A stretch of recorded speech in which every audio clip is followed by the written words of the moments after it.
He was promised love and given a dungeon, betrayed by his closest friends.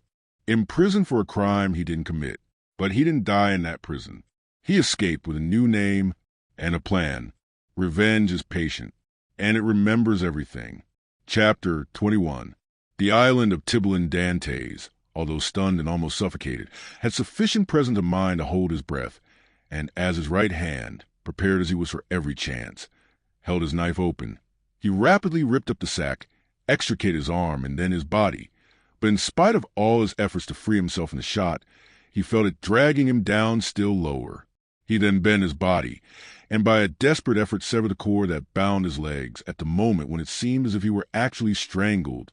With a mighty leap he rose to the surface of the sea, while the shot dragged down to the depth the sack that had so nearly become his shroud.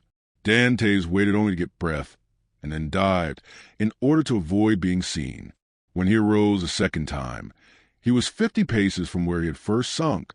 He saw overhead a black and tempestuous sky, across which the wind was driving clouds that occasionally suffered a twinkling star to appear. Before him was a vast expanse of waters, somber and terrible, whose waves foamed and roared as if before the approach of a storm. Behind him, blacker than the sea, blacker than the sky, rose phantom-like the vast stone structure, whose projecting crags seemed like arms extended to seize their prey, and on the highest rock was a torch lighting two figures. He fancied that these two forms were looking at the sea. Doubtless these strange grave-diggers had heard his cry. Dantès dived again, and remained a long time beneath the water. This was an easy feat to him, for he usually attracted a crowd of spectators in the bay before the lighthouse at Marseilles when he swam there, and was unanimously declared to be the best swimmer in the port. When he came up again, the light had disappeared. He must now get his bearings. Ratonneau and Pumg are the nearest islands of all those that surround the Château d'If, but Ratonneau and Pumg are inhabited, as is also the islet of Dôme. Tibelin and Lemaire were therefore the safest for Dantès' venture. The islands of Tibelin and Lemaire are a league from the Château d'If. Dantès, nevertheless, determined to make for them. But how could he find his way in the darkness of the night? At this moment he saw the light of Planier, gleaming in front of him like a star. By leaving this light on the right, he kept the island of Tibelin a little on the left. By turning to the left, therefore, he would find it. But, as we have said, it was at least a league from the Château d'If to this island. Often imprisoned Faria had said to him, when he saw him idle and inactive, "Dantès, you must not give way to this listlessness. You will be drowned if you seek to escape, and your strength has not been properly exercised and prepared for exertion." These words rang in Dantès' ears, even beneath the waves. He hastened to cleave his way through them to see if he had not lost his strength. He found with pleasure that his captivity had taken away nothing of his power, and that he was still master of that element on whose bosom he had so often sported as a boy. Fear, that relentless pursuer, clogged Dantès' efforts. He listened for any sound that might be audible, and every time that he rose to the top of a wave he scanned the horizon and strove to penetrate the darkness. He fancied that every wave behind him was a pursuing boat, and he redoubled his exertions, increasing rapidly his distance from the chateau, but exhausting his strength. He swam on still, and already the terrible chateau had disappeared in the darkness.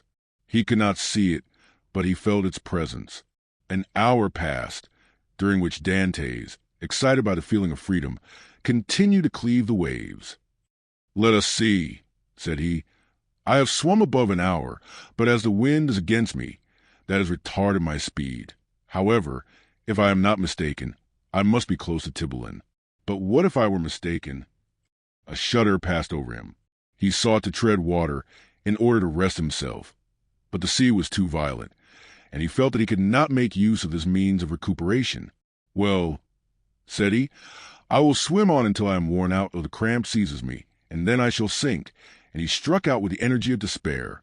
Suddenly the sky seemed to him to become still darker and more dense, and heavy clouds seemed to sweep down towards him. At the same time he felt a sharp pain in his knee. He fancied for a moment that he had been shot and listened for the report, but he heard nothing. Then he put out his hand and encountered an obstacle, and with another stroke knew that he had gained the shore. Before him rose a grotesque mass of rocks that resembled nothing so much as a vast fire petrified at the moment of its most fervent combustion. It was the island of Tibelin. Dantès rose, advanced a few steps, and, with a fervent prayer of gratitude, stretched himself on the granite, which seemed to him softer than down. Then, in spite of the wind and rain, he fell into a deep, sweet sleep of utter exhaustion. At the expiration of an hour, Edmond was awakened by the roar of thunder. The tempest was let loose and beating the atmosphere with its mighty wings. From time to time a flash of lightning stretched across the heavens like a fiery serpent, lighting up the clouds that rolled on in vast chaotic waves. Dantès had not been deceived. He had reached the first of the two islands, which was, in fact, Tiburon. He knew that it was barren and without shelter. But when the sea became more calm, he resolved to plunge into its waves again and swim to La Mer, equally arid but larger and consequently better adapted for concealment. An overhanging rock offered him a temporary shelter, and scarcely had he availed himself of it when the tempest burst forth in all its fury. Edmond felt the trembling of the rock beneath which he lay. The waves, dashing themselves against it, wetted him with their spray. He was safely sheltered, and yet he felt dizzy in the midst of the warring of the elements and the dazzling brightness of the lightning. It seemed to him that the island trembled to its base, and that it would, like a vessel at anchor, break moorings, and bear him off into the center of the storm. He then recollected that he had not eaten or drunk for 24 hours. He extended his hands, and drank greedily of the rainwater that had lodged in a hollow of the rock. As he rose, a flash of lightning, that seemed to arrive at the remotest heights of heaven, illumined the darkness. By its light, between the island of La Mer and Cape Croiselle, a quarter of a league distant, Dantès saw a fishing boat driven rapidly like a spectre before the power of winds and waves. A second after, he saw it again, approaching with frightful rapidity. Dantès cried at the top of his voice to warn them of their danger, but they saw it themselves. Another flash showed him 4 men clinging to the shattered mast and the rigging, while a 5th clung to the broken rudder. The men he beheld saw him undoubtedly, for their cries were carried to his ears by the wind. Above, the splintered mass of sail rent to tatters was waving. Suddenly the ropes that still held it gave way, and it disappeared in the darkness of the night like a vast sea-bird. At the same moment a violent crash was heard, and cries of distress. Dantès from his rocky perch saw the shattered vessel, and among the fragments the floating forms of the hapless sailors. Then all was dark again. Dantès ran down the rocks at the risk of being himself dashed to pieces. He listened, he groped about, but he heard and saw nothing. The cries had ceased, and the tempest continued to rage.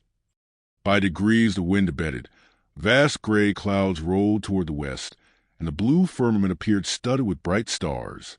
Soon a red streak became visible in the horizon. The waves whitened, a light played over them, and gilded their foaming crests with gold. It was day. Dantès stood mute and motionless before this majestic spectacle, as if he now beheld it for the first time, and indeed since his captivity in the Château d'If he had forgotten that such scenes were ever to be witnessed. He turned toward the fortress, and looked at both sea and land. The gloomy building rose from the bosom of the ocean with imposing majesty, and seemed to dominate the scene. It was about 5 o'clock. The sea continued to get calmer. In 2 or 3 hours, thought Dantès, the turnkey will enter my chamber, find the body of my poor friend, recognize it, seek for me in vain, and give the alarm. Then the tunnel will be discovered. The men who cast me into the sea and who must have heard the cry uttered will be questioned. Then boats filled with armed soldiers will pursue the wretched fugitive. The cannon will warn everyone to refuse shelter to a man wandering about naked and famished. The police of Marseilles will be on the alert by land, whilst the governor pursues me by sea. I am cold, I am hungry, I have lost even the knife that saved me. Oh, my God, I have suffered enough surely. Have pity on me, and do for me what I am unable to do for myself. As Dantès, his eyes turned in the direction of the Château d'If, uttered this prayer, he saw off the farther point of the island upon a small vessel with a lateen sail skimming the sea like a gull in search of prey, and with a sailor's eye he knew it to be a Genoese tartan. She was coming out of Marseilles harbor, and was standing out to sea rapidly, her sharp prow cleaving through the waves. "Oh!" cried Edmond. "To think that in half an hour I could join her! Did I not fear being questioned, detected, and conveyed back to Marseilles? What can I do? What story can I invent? Under pretext of trading along the coast, these men, who are in reality smugglers, will prefer selling me to doing a good action. I must wait, but I cannot. I am starving. In a few hours my strength will be utterly exhausted. Besides, perhaps I have not been missed at the fortress. I can pass as one of the sailors wrecked last night. My story will be accepted, for there is no one left to contradict me." As he spoke, Dantès looked toward the spot where the fishing vessel had been wrecked and started. The red cap of one of the sailors hung to a point of the rock, and some timbers that had formed part of the vessel's keel floated at the foot of the crag. In an instant Dantès' plan was formed. He swam to the cap, placed it on his head, seized one of the timbers, and struck out so as to cut across the course the vessel was taking. "I am saved," murmured he, and this conviction restored his strength. He soon saw that the vessel, with the wind dead ahead, was tacking between the Chateau d'If and the Tower of Planier. For an instant he feared lest, instead of keeping in shore, she should stand out to sea, but he soon saw that she would pass, like most vessels bound for Italy, between the islands of Jaros and Calaserane. However, the vessel and the swimmer insensibly neared one another, and in one of its tacks the tartan bore down within a quarter of a mile of him. He rose on the waves, making signs of distress. But no one on board saw him, and the vessel stood on another tack. Dantès would have shouted, but he knew that the wind would drown his voice. It was then he rejoiced at a precaution in taking the timber, for without it he would have been unable, perhaps, to reach the vessel, certainly to return ashore, should he be unsuccessful in attracting attention. Dantès, though almost sure as to what course the vessel would take, had yet watched it anxiously until it tacked and stood towards him. Then he advanced, but before they could meet, the vessel again changed her course. By a violent effort he rose half out of the water, waving his cap and uttering a loud shout peculiar to sailors. This time he was both seen and heard, and the tartan instantly steered towards him. At the same time, he saw they were about to lower the boat. An instant after, the boat, rowed by two men, advanced rapidly towards him. Dantès let go of the timber, which he now thought to be useless, and swam vigorously to meet them. But he had reckoned too much upon his strength, and then he realized how serviceable the timber had been to him. His arms became stiff, his legs lost their flexibility, and he was almost breathless. He shouted again. The two sailors redoubled their efforts, and one of them cried in Italian, "Courage!" The word reached his ear as a wave which he no longer had the strength to surmount passed over his head. He rose again to the surface, struggled with the last desperate effort of a drowning man, uttered a third cry, and felt himself sinking, as if the fatal cannon shot were again tied to his feet. The water passed over his head, and the sky turned gray. A convulsive movement again brought him to the surface. He felt himself seized by the hair, then he saw and heard nothing. He had fainted. When he opened his eyes, Dantès found himself on the deck of the tartan. His first care was to see what course they were taking. They were rapidly leaving the Chateau d'If behind. Dantès was so exhausted that the exclamation of joy he uttered was mistaken for a sigh. As we have said, he was lying on the deck. A sailor was rubbing his limbs with a woolen cloth.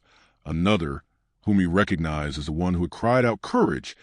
held a gourd full of rum to his mouth, while the third, an old sailor, at once the pilot and captain, looked on with that egotistical pity men feel for a misfortune that they have escaped yesterday, and which may overtake them tomorrow. A few drops of the rum restored suspended animation, while the friction of his limbs restored their elasticity. "Who are you?" said the pilot in bad French. "I am," replied Dantès in bad Italian, "a Maltese sailor. We were coming from Syracuse laden with grain. The storm of last night overtook us at Cape Morgiou, and we were wrecked on these rocks." "Where do you come from?" "From these rocks that I had the good luck to cling to while our captain and the rest of the crew were all lost.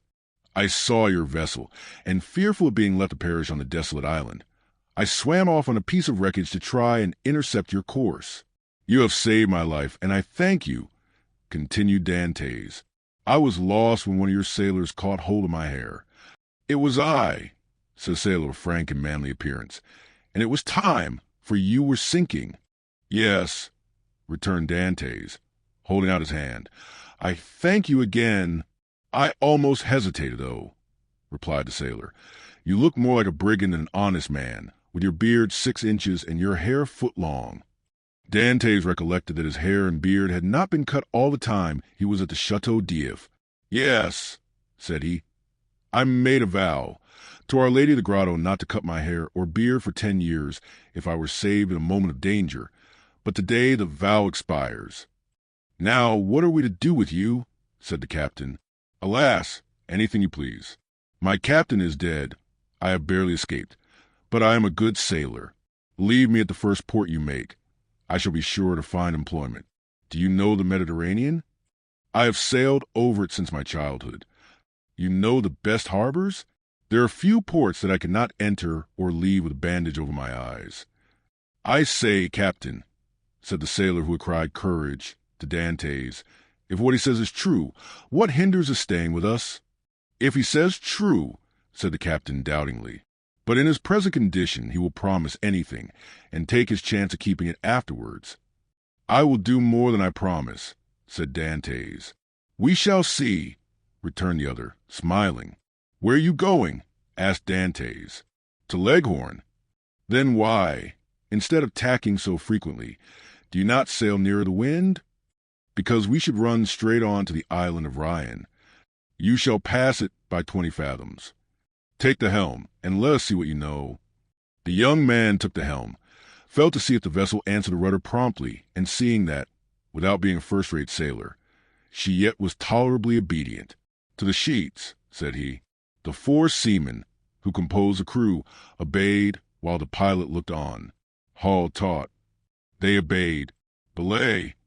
This order was also executed, and the vessel passed, as Dantès had predicted, 20 fathoms to windward.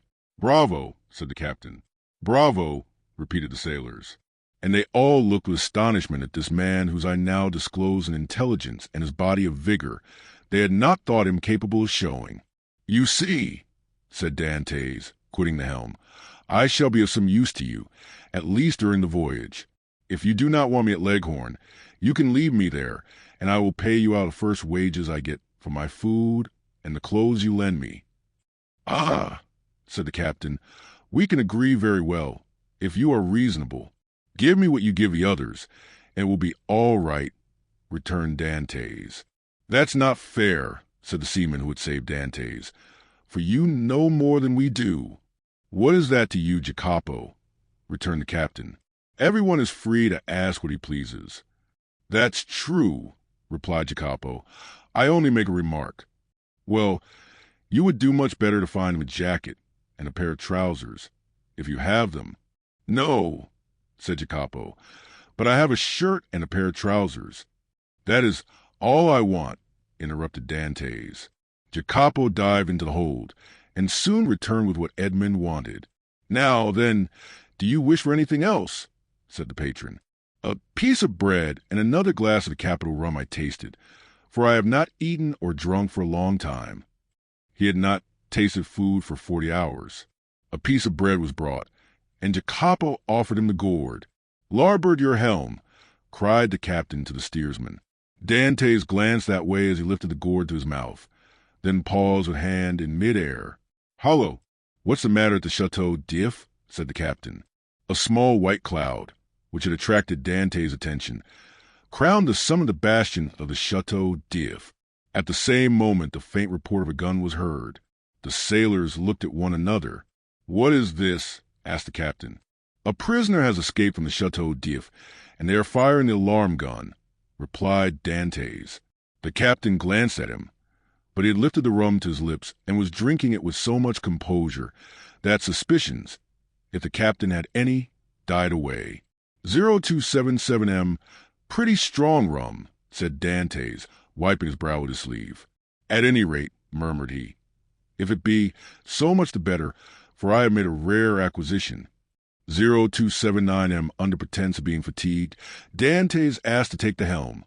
The steersman, glad to be relieved, looked at the captain, and the latter by a sign indicated that he might abandon it to his new comrade. Dantès could thus keep his eyes on Marseilles. "What is the day of the month?" asked he of Jacopo, who sat down beside him. "The 28th of February." "In what year?" "In what year? You ask me in what year?" "Yes," replied the young man. "I ask you in what year." You have forgotten, then? I got such a fright last night, replied Dantès, smiling, that I have almost lost my memory. I asked you, what year is it? The year 1829, returned Jacopo. It was 14 years, day for day, since Dantès' arrest. He was 19 when he entered the Château d'If. He was 33 when he escaped. A sorrowful smile passed over his face. He asked himself what had become of Mercedes, who must believe him dead. Then his eyes lighted up with hatred as he thought of the 3 men who had caused him so long and wretched a captivity. He renewed against Danglars, Fernand, and Villefort the oath of implacable vengeance he had made in his dungeon. This oath was no longer a vain menace, for the fastest sailor in the Mediterranean would have been unable to overtake the little tartan, that with every stitch of canvas set was flying before the wind to Leghorn. Chapter 22. The Smugglers. Dantès had not been a day on board before he had a very clear idea of the men with whom his lot had been cast. Without having been in the school of the Abbé Faria, the worthy master of La Jeune Amélie, the name of the Genoese tartan, knew a smattering of all the tongues spoken on the shores of that large lake called the Mediterranean, from the Arabic to the Provençal, and this, while it spared him interpreters, persons always troublesome and frequently indiscreet, gave him great facilities of communication, either with the vessels he met at sea, with the small boats sailing along the coast, or with the people without name, country, or occupation, who are always seen on the quays of seaports, and who live by hidden and mysterious means which we must suppose to be a direct gift of Providence, as they have no visible means of support. It is fair to assume that Dantès was on board a smuggler. At first the captain had received Dantès on board with a certain degree of distrust. He was very well known to the customs officers of the coast, and as there was between these worthies and himself a perpetual battle of wits, he had at first thought that Dantès might be an emissary of these industrious guardians of rights and duties, who perhaps employed this ingenious means of learning some of the secrets of his trade. But the skillful manner in which Dantès had handled the lugger had entirely reassured him, and then, when he saw the light plume of smoke floating above the bastion of the Château d'If and heard the distant report, he was instantly struck with the idea that he had on board his vessel one, whose coming and going, like that of kings, was accompanied with salutes of artillery.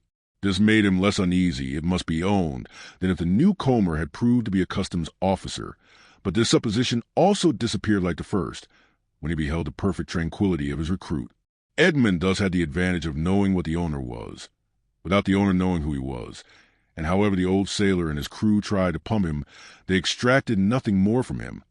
He gave accurate descriptions of Naples and Malta, which he knew as well as Marseilles, and held stoutly to his first story. Thus the Genoese, subtle as he was duped by Edmond, in whose favor his mild demeanor, his nautical skill, and his admirable dissimulation pleaded. Moreover, it is possible that the Genoese was one of those shrewd persons who know nothing but what they should know, and believe nothing but what they should believe. In this state of mutual understanding, they reached Leghorn. Here Edmond was to undergo another trial. He was to find out whether he could recognize himself, as he had not seen his own face for 14 years. He had preserved a tolerably good remembrance of what the youth had been, and was now to find out what the man had become. His comrades believed that his vow was fulfilled. As he had 20 times touched at Leghorn, he remembered a barber in St. Ferdinand Street. He went there to have his beard and hair cut. The barber gazed in amazement at this man with the long, thickened black hair and beard, which gave his head the appearance of one of Titian's portraits. At this period, it was not the fashion to wear so large a beard and hair so long. Now a barber would only be surprised if a man gifted with such advantages should consent voluntarily to deprive himself of them. The Leghorn barber said nothing and went to work. When the operation was concluded, and Edmond felt that his chin was completely smooth and his hair reduced to its usual length, he asked for a looking-glass. He was now, as we have said, 33 years of age, as 14 years' imprisonment had produced a great transformation in his appearance. Dantès had entered the Château d'If with a round, open, smiling face of a young and happy man, with whom the early paths of life had been smooth, and who anticipates a future corresponding with his past. This was now all changed. The oval face was lengthened, his smiling mouth had assumed the firm and marked lines which betoken resolution, his eyebrows were arched beneath a brow furrowed with thought, his eyes were full of melancholy, and from their depths occasionally sparkled gloomy fires of misanthropy and hatred. His complexion, so long kept from the sun, had now that pale color which produces, when the features are encircled with black hair, the aristocratic beauty of the man of the North. The profound learning he had acquired had besides diffused over his features a refined intellectual expression, and he had also acquired, being naturally of a goodly stature, that vigor which a frame possesses which has so long concentrated all its force within itself. 0283 M. To the elegance of a nervous and slight form had succeeded the solidity of a rounded and muscular figure. As to his voice, prayers, sobs, and imprecations had changed it, so that at times it was of a singularly penetrating sweetness, and at others rough and almost hoarse. Moreover, from being so long in twilight or darkness, his eyes had acquired the faculty of distinguishing objects in the night, common to the hyena and the wolf. Edmund smiled when he beheld himself. It was impossible that his best friend, if indeed he had any friend left, could recognize him. He could not recognize himself. The master of La Jeune Amélie, who was very desirous of retaining amongst his crew a man of Edmund's value, had offered to advance him funds out of his future profits, which Edmund had accepted. His next care on leaving the barber's who had achieved his first metamorphosis was to enter a shop and buy a complete sailor's suit, a garb, as we all know, very simple, and consisting of white trousers, a striped shirt, and a cap. It was in this costume, and bringing back to Jacopo the shirt and trousers he had lent him, that Edmund reappeared before the captain of the lugger, who had made him tell his story over and over again before he could believe him or recognize in the neat and trim sailed man with thick and matted beard, hair tangled with seaweed, and body soaking in sea brine, whom he had picked up naked and nearly drowned. Attracted by his prepossessing appearance, he renewed his offers of an engagement to Dantès, but Dantès, who had his own projects, would not agree for a longer time than 3 months. La Jeune Amélie had a very active crew, very obedient to their captain, who lost as little time as possible. He had scarcely been a week at Leghorn before the hold of his vessel was filled with printed muslins, contraband cottons, English powder, and tobacco on which the excise had forgotten to put its mark. The master was to get all this out of Leghorn free of duties, and landed on the shores of Corsica, where certain speculators undertook to forward the cargo to France. They sailed. Edmund was again cleaving the azure sea which had been the first horizon of his youth, and which he had so often dreamed of in prison. He left Gorgone on his right and La Pianosa on his left, and went toward the country of Paoli and Napoleon. The next morning, going on deck, as he always did at an early hour, the patron found Dantès leaning against the bulwarks, gazing with intense earnestness at a pile of granite rocks, which the rising sun tinged with rosy light. It was the island of Monte Cristo. La Jeune Amélie left it 3/4 of a league to the larboard and kept on for Corsica. Dantès thought, as they passed so closely to the island whose name was so interesting to him, that he had only to leap into the sea and in half an hour be at the promised land. But then what could he do without instruments to discover his treasure, without arms to defend himself? Besides, what would the sailors say? What would the patron think? He must wait. Fortunately, Dantès had learned how to wait. He had waited 14 years for his liberty, and now he was free. He could wait at least 6 months or a year for wealth. Would he not have accepted liberty without riches if it had been offered him? Besides, were not those riches chimerical? Offspring of the brain of the poor Abbé Faria, had they not died with him? It is true, the letter of the Cardinal Spada was singularly circumstantial, and Dantès repeated it to himself from one end to the other, for he had not forgotten a word. 0285 M. Evening came, and Edmund saw the island tinged with the shades of twilight, and then disappear in the darkness from all eyes but his own, for he, with vision accustomed to the gloom of a prison, continued to behold it last of all, for he remained alone upon deck. The next morn broke off the coast of Illyria. All day they coasted, and in the evening saw fires lighted on land. The position of these was no doubt a signal for landing, for a ship's lantern was hung up at the masthead instead of the streamer, and they came to within a gunshot of the shore. Dantès noticed that the captain of La Jeune Amélie had, as he neared the land, mounted 2 small culverins, which, without making much noise, can throw a 4-ounce ball 1,000 paces or so. But on this occasion precaution was superfluous, and everything proceeded with the utmost smoothness and politeness. For shallops came off with very little noise alongside the lugger, which no doubt, in acknowledgment of the compliment, lowered her own shallop into the sea, and the 5 boats worked so well that by 2 o'clock in the morning all the cargo was out of La Jeune Amélie and on terra firma. The same night, such a man of regularity was the patron of La Jeune Amélie. The profits were divided, and each man had 100 Tuscan livres, or about 80 francs. But the voyage was not ended. They turned the bowsprit toward Sardinia, where they intended to take in a cargo, which was to replace what had been discharged. The second operation was as successful as the first. La Jeune Amélie was in luck.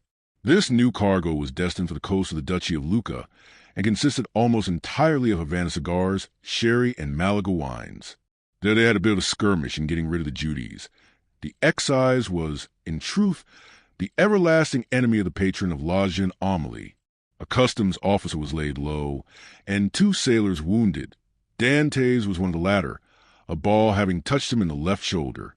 Dantès was almost glad of this affray, and almost pleased at being wounded, for they were rude lessons which taught him with what I could view danger, and with what endurance he could bear suffering. He had contemplated danger with a smile, and when wounded had exclaimed with the great philosopher, "Pain, thou art not an evil."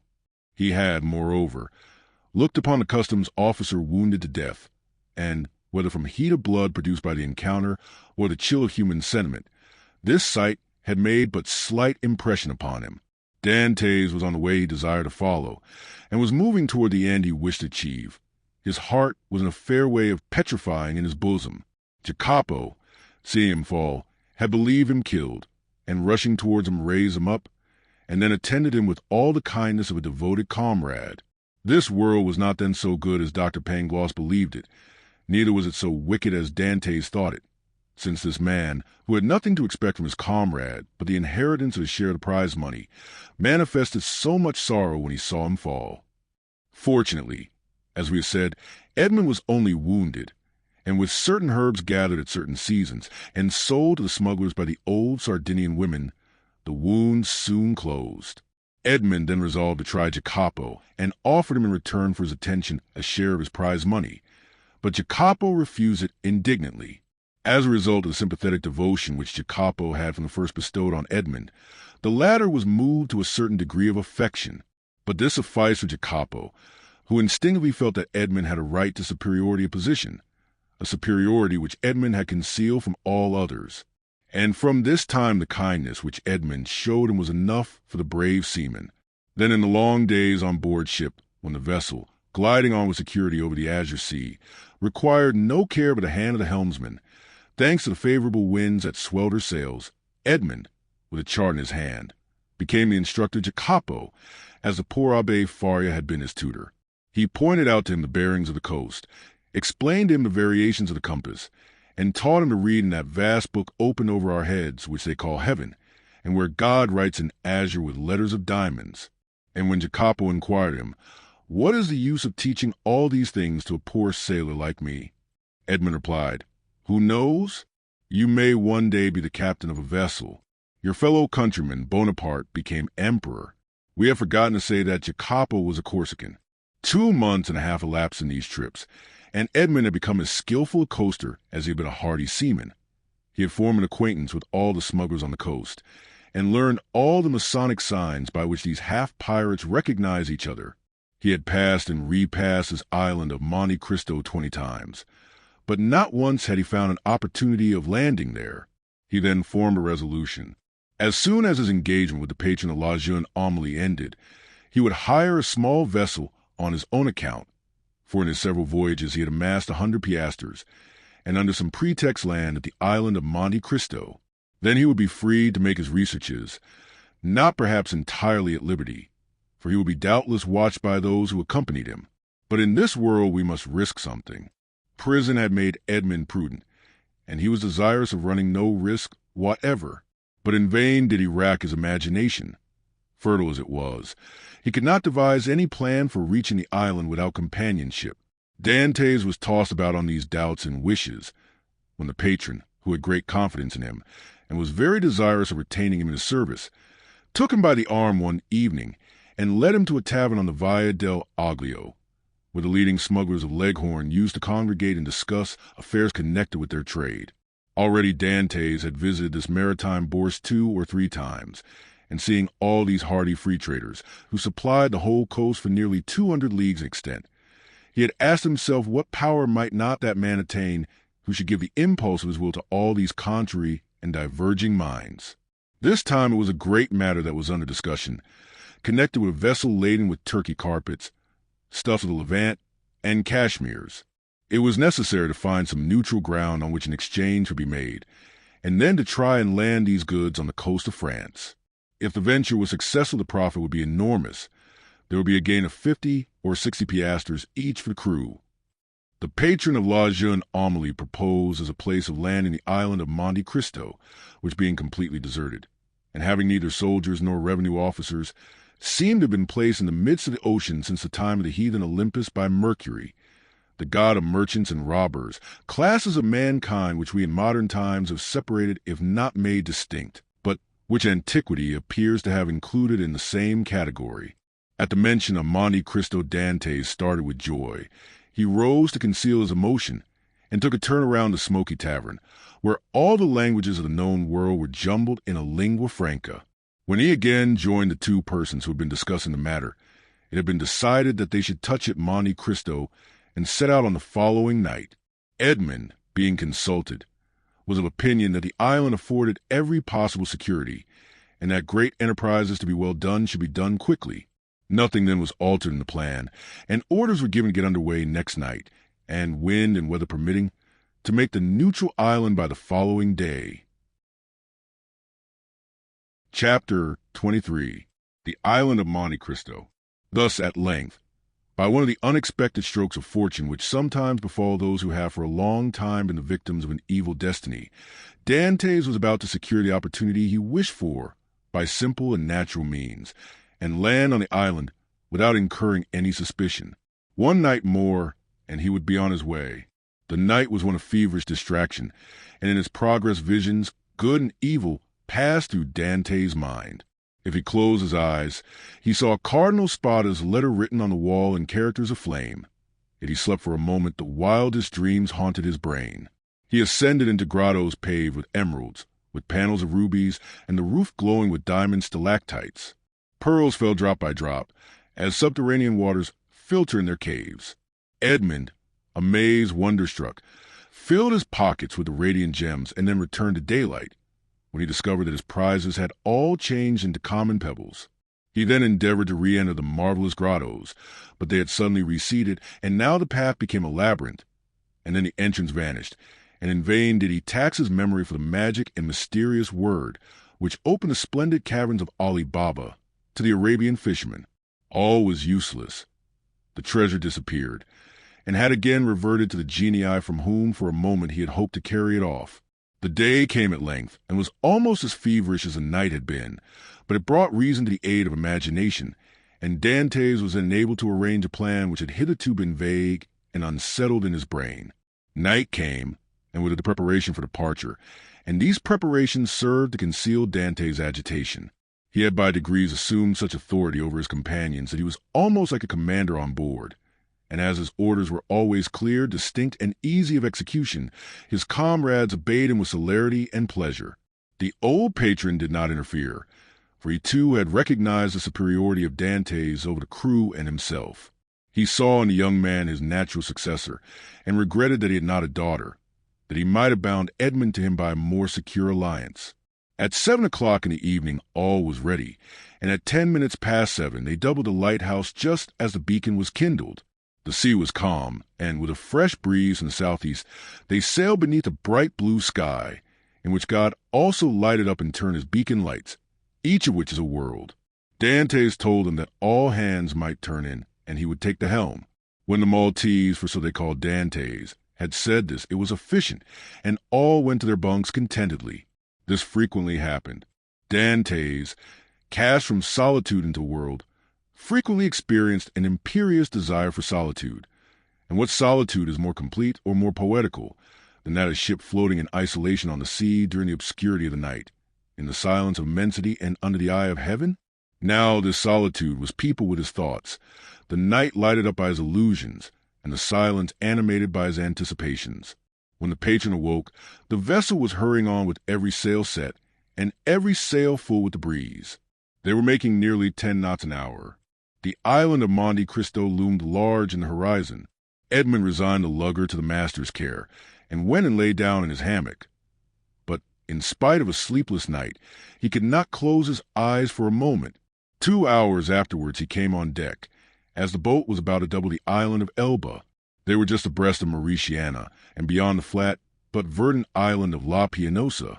The peak of Monte Cristo, reddened by the burning sun, was seen against the azure sky. Dantès ordered the helmsman put down his helm, in order to leave La Pianosa to starboard, as he knew that he should shorten his course by 2 or 3 knots. About 5 o'clock in the evening the island was distinct, and everything on it was plainly perceptible, owing to that clearness of the atmosphere peculiar to the light which the rays of the sun cast at its setting. Edmond gazed very earnestly at the massive rocks, which gave out all the variety of twilight colors, from the brightest pink to the deepest blue, and from time to time his cheeks flushed, his brow darkened, and a mist passed over his eyes. Never did a gamester, whose whole fortune is staked on one cast of the die, experience the anguish which Edmond felt in his paroxysms of hope. Night came, and at 10 o'clock they anchored. La Jeune Amélie was first at the rendezvous. In spite of his usual command over himself, Dantès could not restrain his impetuosity. He was the first to jump on shore, and had he dared he would, like Lucius Brutus, have kissed his Mother Earth. It was dark. By 11 o'clock the moon rose in the midst of the ocean, whose every wave she silvered, and then, ascending high, played in floods of pale light on the rocky hills of this second Pelion. The island was familiar to the crew of La Jeune Amélie. It was one of her regular haunts. As to Dantès, he had passed it on his voyage to and from the Levant, but never touched at it. He questioned Jacopo. "Where shall we pass the night?" he inquired. "Why, on board the tartan," replied the sailor. "Should we not do better in the grottos?" "What grottos?" "Why, the grottos, caves of the island." "I do not know of any grottos," replied Jacopo. The cold sweat sprang forth on Dantès' brow. "What, are there no grottos at Monte Cristo?" he asked. "None." For a moment Dantès was speechless. Then he remembered that these caves might have been filled up by some accident, or even stopped up, for the sake of greater security, by Cardinal Spada. The point was, then, to discover the hidden entrance. It was useless to search at night, and Dantès therefore delayed all investigation until the morning. Besides, a signal made half a league out at sea, and to which La Jeune Amélie replied by a similar signal, indicated that the moment for business had come. The boat that now arrived, assured by the answering signal that all was well, soon came in sight, white and silent as a phantom, and cast anchor within a cable's length of shore. Then the landing began. Dantès reflected, as he worked, on the shout of joy which, with a single word, he could evoke from all these men, if he gave utterance to the one unchanging thought that pervaded his heart. But, far from disclosing this precious secret, he almost feared that he had already said too much, and by his restlessness and continual questions, his minute observations and evident preoccupation, aroused suspicions. Fortunately, as regarded this circumstance at least, his painful past gave to his countenance an indelible sadness, and the glimmerings of gaiety seen beneath this cloud were indeed but transitory. No one had the slightest suspicion, and when next day, taking a fowling-piece, powder, and shot, Dantès declared his intention to go and kill some of the wild goats that were seen springing from rock to rock, his wish was construed into a love of sport or a desire for solitude. However, Jacopo insisted on following him, and Dantès did not oppose this, fearing if he did so that he might incur distrust. Scarcely, however, had they gone a quarter of a league when, having killed a kid, he begged Jacopo to take it to his comrades, and request him to cook it, and when ready to let him know by firing a gun. This and some dried fruits and a flask of Montepulciano was the bill of fare. Dantès went on, looking from time to time behind and around about him. Having reached the summit of a rock, he saw, 1,000 feet beneath him, his companions, whom Jacopo had rejoined, and who were all busy preparing the repast which Edmond's skill as a marksman had augmented with a capital dish. Edmond looked at them for a moment with the sad and gentle smile of a man superior to his fellows. "In 2 hours' time," said he, "these persons will depart richer by 50 piastres each, to go and risk their lives again by endeavoring to gain 50 more. Then they will return with a fortune of 600 francs, and waste this treasure in some city with the pride of sultans and the insolence of nabobs. At this moment hope makes me despise their riches, which seem to me contemptible. Yet perchance tomorrow deception will so act on me that I shall on compulsion consider such a contemptible possession as the utmost happiness." "Oh, no," exclaimed Edmond, "that will not be." The wise, unerring Faria could not be mistaken in this one thing. Besides, it were better to die than to continue to lead this low and wretched life. Thus Dantès, who but 3 months before had no desire but liberty, had now not liberty enough, and panted for wealth. The cause was not in Dantès, but in Providence, who, while limiting the power of man, has filled him with boundless desires. Meanwhile, by a cleft between 2 walls of rock, following a path worn by a torrent, and which, in all human probability, human foot had never before trod, Dantès approached the spot where he supposed the grottos must have existed. Keeping along the shore and examining the smallest object with serious attention, he thought he could trace, on certain rocks, marks made by the hand of man. Time, which encrusts all physical substances with its mossy mantle, as it invests all things of the mind with forgetfulness, seemed to have respected these signs, which apparently had been made with some degree of regularity, and probably with a definite purpose. Occasionally the marks were hidden under tuft of myrtle, which spread into large bushes laden with blossoms, or beneath parasitical lichen. So Edmond had to separate the branches, or brush away the moss to know where the guide marks were. The sight of marks renewed Edmond's fondest hopes. Might it not have been the cardinal himself who had first traced them, in order that they might serve as a guide for his nephew in the event of catastrophe, which he could not foresee would have been so complete? This solitary place was precisely suited to the requirements of a man desirous of burying treasure. Only, might not these betraying marks have attracted other eyes than those for whom they were made? And had the dark and wondrous island indeed faithfully guarded its precious secret? 0295M. It seemed, however, to Edmond, who was hidden from his comrades by the inequalities of ground, that at 60 paces from the harbor the marks ceased, nor did they terminate at any grotto. A large round rock, placed solidly on its base, was the only spot to which they seemed to lead. Edmond concluded that perhaps instead of having reached the end of the route, he had only explored its beginning, and he therefore turned round and retraced his steps. Meanwhile his comrades had prepared the repast, had got some water from a spring, spread out the fruit and bread, and cooked the kid.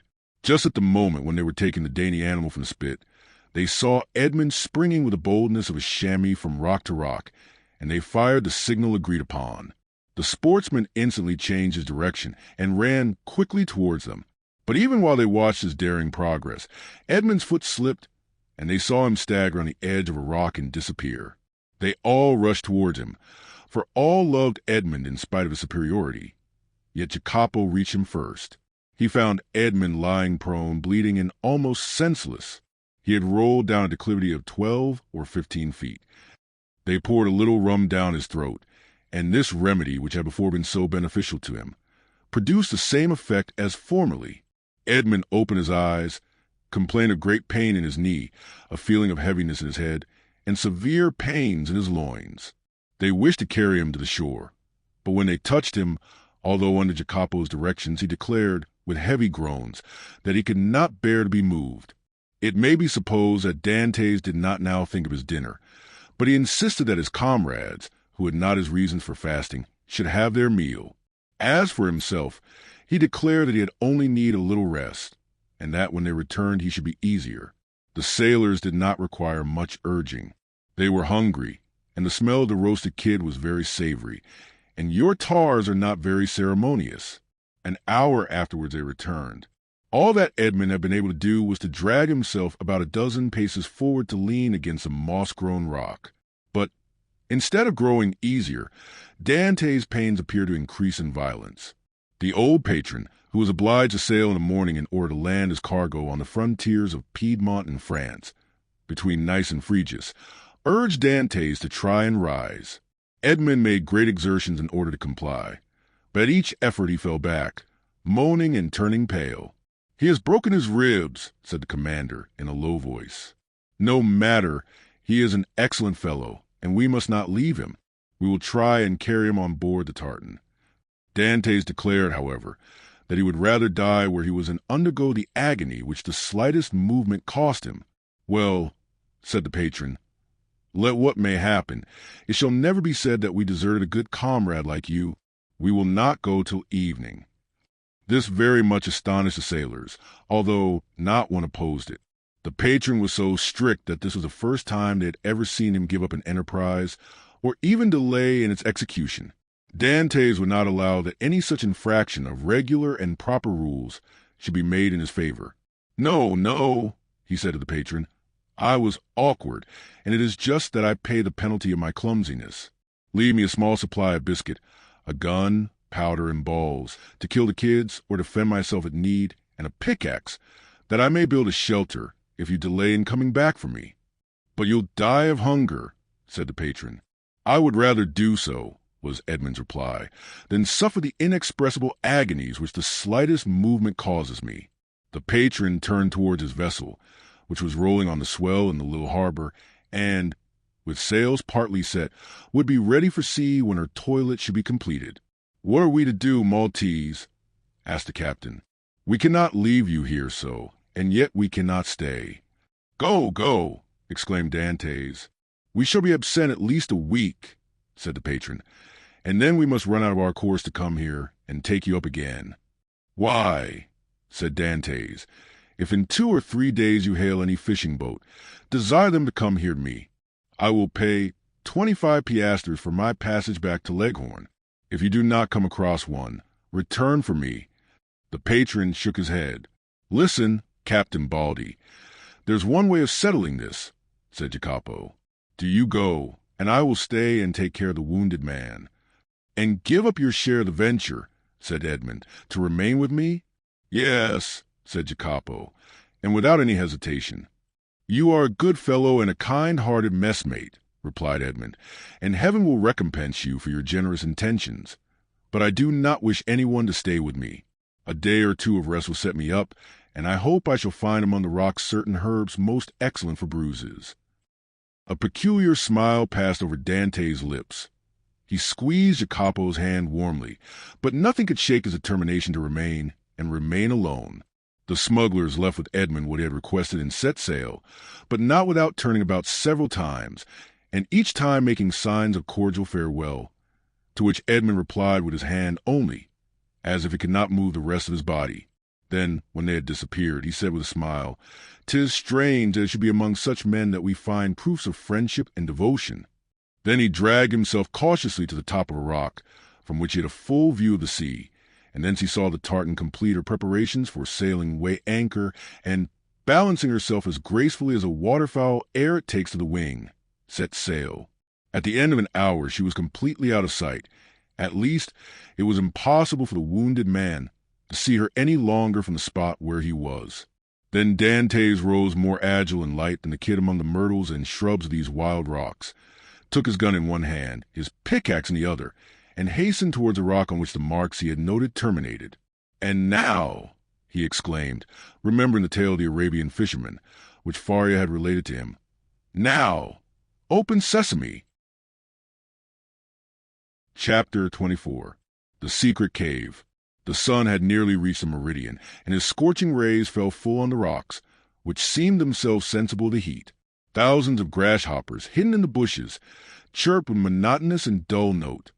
The leaves of the myrtle and olive trees waved and rustled in the wind. At every step that Edmond took, he disturbed the lizards glittering with the hues of the emerald. Afar off he saw the wild goats bounding from crag to crag. In a word, the island was inhabited, yet Edmond felt himself alone, guided by the hand of God. He felt an indescribable sensation somewhat akin to dread, that dread of the daylight which even in the desert makes us fear we are watched and observed. This feeling was so strong that at the moment when Edmond was about to begin his labor, he stopped, laid down his pickaxe, seized his gun, mounted to some of the highest rock, and from thence gazed round in every direction. But it was not upon Corsica, the very houses of which he could distinguish, or on Sardinia, or on the island of Elba, with its historical associations, or upon the almost imperceptible line that to the experienced eye of a sailor alone revealed the coast of Genoa the Proud and Leghorn the Commercial that he gazed. It was at the brigantine that had left in the morning, and the tartan that had just set sail, that Edmond fixed his eyes. The first was just disappearing in the Straits of Bonifacio. The other, following an opposite direction, was about to round the island of Corsica. This sight reassured him. He then looked at the objects near him.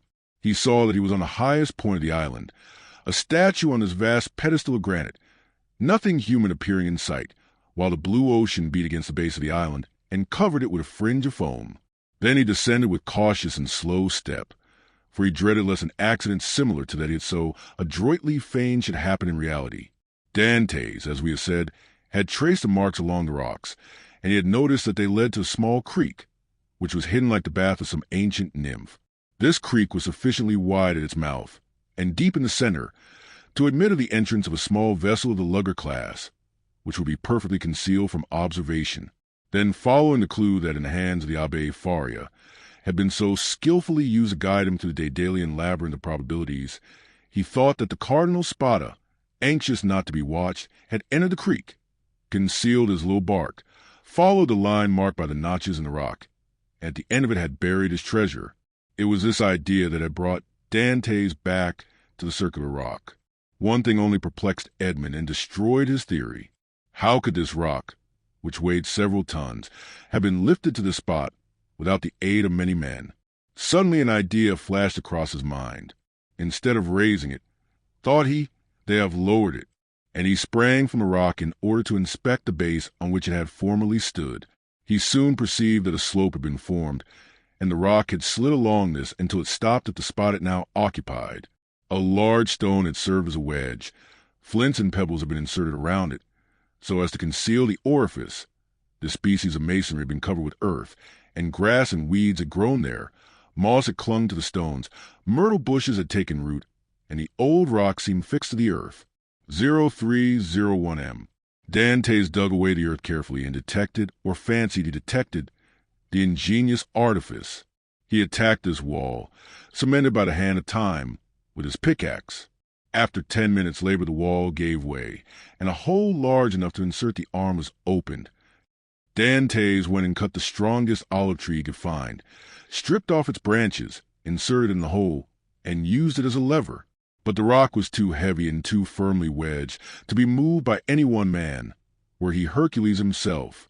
Dantès saw that he must attack the wedge. But how? He cast his eyes around, and saw the horn full of powder which his friend Jacopo had left him. He smiled. The infernal invention would serve him for this purpose. With the aid of his pickaxe, Dantès, after the manner of a labor-saving pioneer, dug a mine between the upper rock and the one that supported it, filled it with powder, then made a match by rolling his handkerchief in saltpetre. He lighted it and retired. The explosion soon followed. The upper rock was lifted from its base by the terrific force of the powder. The lower one flew into pieces. Thousands of insects escaped from the aperture Dantès had previously formed, and a huge snake, like the guardian demon of the treasure, rolled himself along in darkening coils and disappeared. Dantès approached the upper rock, which now, without any support, leaned towards the sea. The intrepid treasure-seeker walked round it, and, selecting the spot from whence it appeared most susceptible to attack, placed his lever in one of the crevices, and strained every nerve to move the mass. The rock, already shaken by the explosion, tottered on its base. Dantès redoubled his efforts. He seemed like one of the ancient Titans, who uprooted the mountains to hurl against the father of the gods. The rock yielded, rolled over, bounded from point to point, and finally disappeared in the ocean. On the spot it had occupied was a circular space, exposing an iron ring let into a square flagstone. Dantès uttered a cry of joy and surprise. Never had a first attempt been crowned with more perfect success. He would fain have continued, but his knees trembled, and his heart beat so violently, and his sight became so dim, that he was forced to pause. This feeling lasted but for a moment. Edmond inserted his lever in the ring, and exerted all his strength. The flagstone yielded, and disclosed steps that descended until they were lost in the obscurity of a subterraneous grotto. Anyone else would have rushed on with a cry of joy. Dantès turned pale, hesitated, and reflected. Come, said he to himself, be a man. I am accustomed to adversity. I must not be cast down by the discovery that I have been deceived. What, then, would be the use of all I have suffered? The heart breaks when, after having been elated by flattering hopes, it sees all its illusions destroyed. Faria has dreamed this. The Cardinal Spada buried no treasure here. Perhaps he never came here, or if he did, Caesar Borgia, the intrepid adventurer, the stealthy and indefatigable plunderer, has followed him, discovered his traces, pursued them as I have done, raised the stone and descended before me, has left me nothing. He remained motionless and pensive, his eyes fixed on the gloomy aperture that was open at his feet. Now that I expect nothing, now that I no longer entertain the slightest hopes, the end of this adventure becomes simply a matter of curiosity. And he remained again motionless and thoughtful. Yes, yes. This is an adventure worthy of place in the very career of that royal bandit. This fabulous event formed but a link in a long chain of marvels. Yes, Borgia has been here, a torch in one hand, a sword in the other, and within 20 paces at the foot of this rock, perhaps 2 guards kept watch on land and sea, while their master descended, as I am about to descend, dispelling the darkness before his awe-inspiring progress.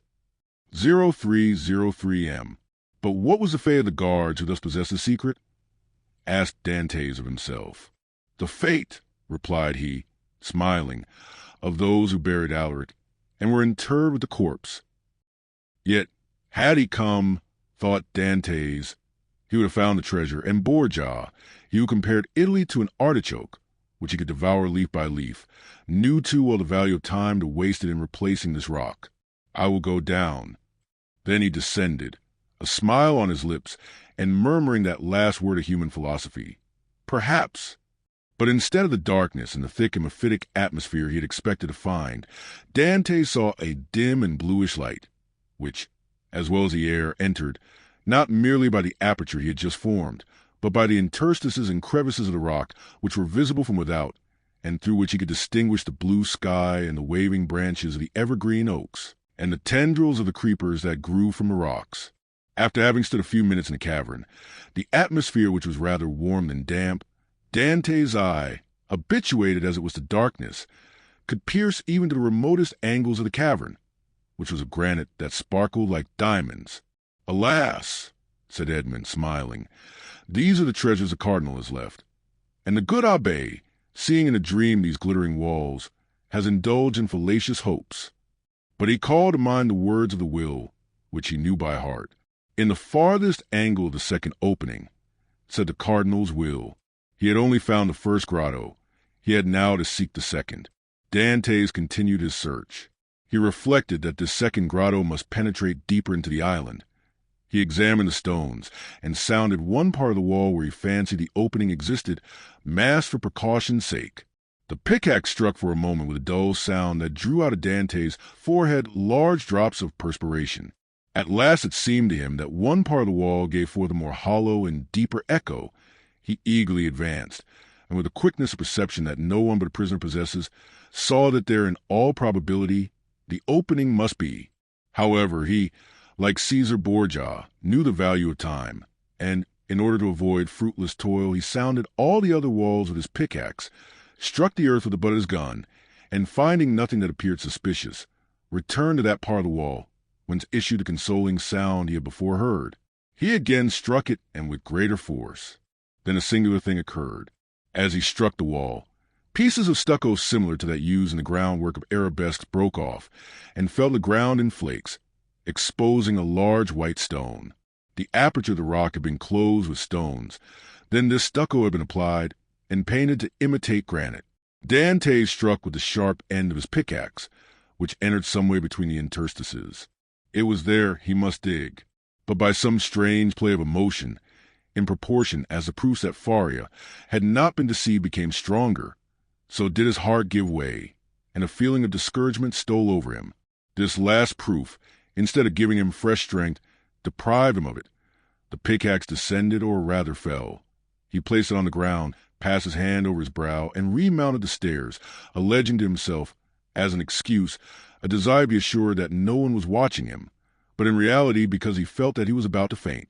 The island was deserted, and the sun seemed to cover with its fiery glance. Afar off, a few small fishing boats studded the bosom of the blue ocean. Dantès had tasted nothing, but he thought not of hunger at such a moment. He hastily swallowed a few drops of rum, and again entered the cavern. The pickaxe that had seemed so heavy was now like a feather in his grasp. He seized it and attacked the wall. After several blows, he perceived that the stones were not cemented, but had been merely placed one upon the other, and covered with stucco. He inserted the point of his pickaxe, and using the handle as a lever, with joy soon saw the stone turn as if on hinges, and fall at his feet. He had nothing more to do now, but with the iron tooth of the pickaxe to draw the stones towards him one by one. The aperture was already sufficiently large for him to enter, but by waiting, he could still cling to hope and retard the certainty of deception. At last, after renewed hesitation, Dantès entered the second grotto. The second grotto was lower and more gloomy than the first. The air that could only enter by the newly formed opening had a mephitic smell Dantès was surprised not to find in the outer cavern. He waited in order to allow pure air to displace the foul atmosphere, and then went on. At the left of the opening was a dark and deep angle. But to Dantès there was no darkness. He glanced around the second grotto. It was, like the first, empty. The treasure, if it existed, was buried in this corner. The time had at length arrived. 2 feet of earth were moved, and Dantès' fate would be decided. He advanced toward the angle, and summoning all his resolution, attacked the ground with the pickaxe. At the 5th or 6th blow the pickaxe struck against an iron substance. Never did funeral knell, never did alarm bell, produce a greater effect on the hearer. Had Dantès found nothing, he could not have become more ghastly pale. He again struck his pickaxe into the earth, and encountered the same resistance, but not the same sound. It is a casket wood bound with iron, thought he. At this moment a shadow passed rapidly before the opening. Dantès seized his gun, sprang through the opening, and mounted the stair. A wild goat had passed before the mouth of the cave, and was feeding at a little distance. This would have been a favorable occasion to secure his dinner. But Dantès feared lest the report of his gun should attract attention. He thought a moment, cut a branch of a resinous tree, lighted at the fire at which the smugglers had prepared their breakfast, and descended with this torch. He wished to see everything. He approached the hole he had dug, and now, with the aid of the torch, saw that his pickaxe had in reality struck against iron and wood. He planted his torch in the ground, and resumed his labor. In an instant a space 3 feet long by 2 feet broad was cleared, and Dantès could see an oaken coffer, bound with cut steel. In the middle of the lid he saw engraved on a silver plate, which was still untarnished, the arms of the Spada family, viz., a sword impaled on an oval shield, like all the Italian armorial bearings, and surmounted by a cardinal's hat. Dantès easily recognized them. Faria had so often drawn them for him. There was no longer any doubt. The treasure was there. No one would have been at such pains to conceal an empty casket. In an instant he had cleared every obstacle away, and he saw successively the lock placed between 2 padlocks, and the 2 handles at each end, all carved as things were carved at that epoch, when art rendered the commonest metals precious. Dantès seized the handles, and strove to lift the coffer. It was impossible. He sought to open it. Lock and padlock were fastened. These faithful guardians seemed unwilling to surrender their trust. Dantès inserted the sharp end of the pickaxe between the coffer and the lid, and pressing with all his force on the handle, burst open the fastenings. The hinges yielded in their turn and fell, still holding in their grasp fragments of the wood, and the chest was open. 0307M. Edmond was seized with vertigo. He cocked his gun and laid it beside him. He then closed his eyes as children do in order that they may see in the resplendent night of their own imagination more stars than are visible in the firmament. Then he reopened them and stood motionless with amazement. 3 compartments divided the coffer. In the first blazed piles of golden coin. In the second were ranged bars of unpolished gold, which possessed nothing attractive save their value. In the third, Edmond grasped handfuls of diamonds, pearls, and rubies which, as they fell on one another, sounded like hail against glass. After having touched, felt, examined these treasures, Edmond rushed to the caverns like a man seized with frenzy. He leaped on a rock, from whence he could behold the sea. He was alone with these countless, these unheard of treasures. Was he awake, or was it but a dream? Was it a transient vision, or was he face to face with reality? He would fain have gazed upon his gold, and yet he had not strength enough. For an instant he leaned his head in his hands, as if to prevent his senses from leaving him, and then rushed madly about the rocks of Monte Cristo, terrifying the wild goats and scaring the sea fowls with his wild cries and gestures. Then he returned, and, still unable to believe the evidence of his senses, rushed into the grotto, and found himself before this mine of gold and jewels. This time he fell on his knees, and, clasping his hands convulsively, uttered a prayer intelligible to God alone. He soon became calmer and more happy, for only now did he begin to realize his felicity. He then set himself to work to count his fortune. There were 1,000 ingots of gold, each weighing from 2 to 3 pounds. Then he piled up 25,000 crowns, each worth about 80 francs of our money, and bearing the effigies of Alexander VI and his predecessors.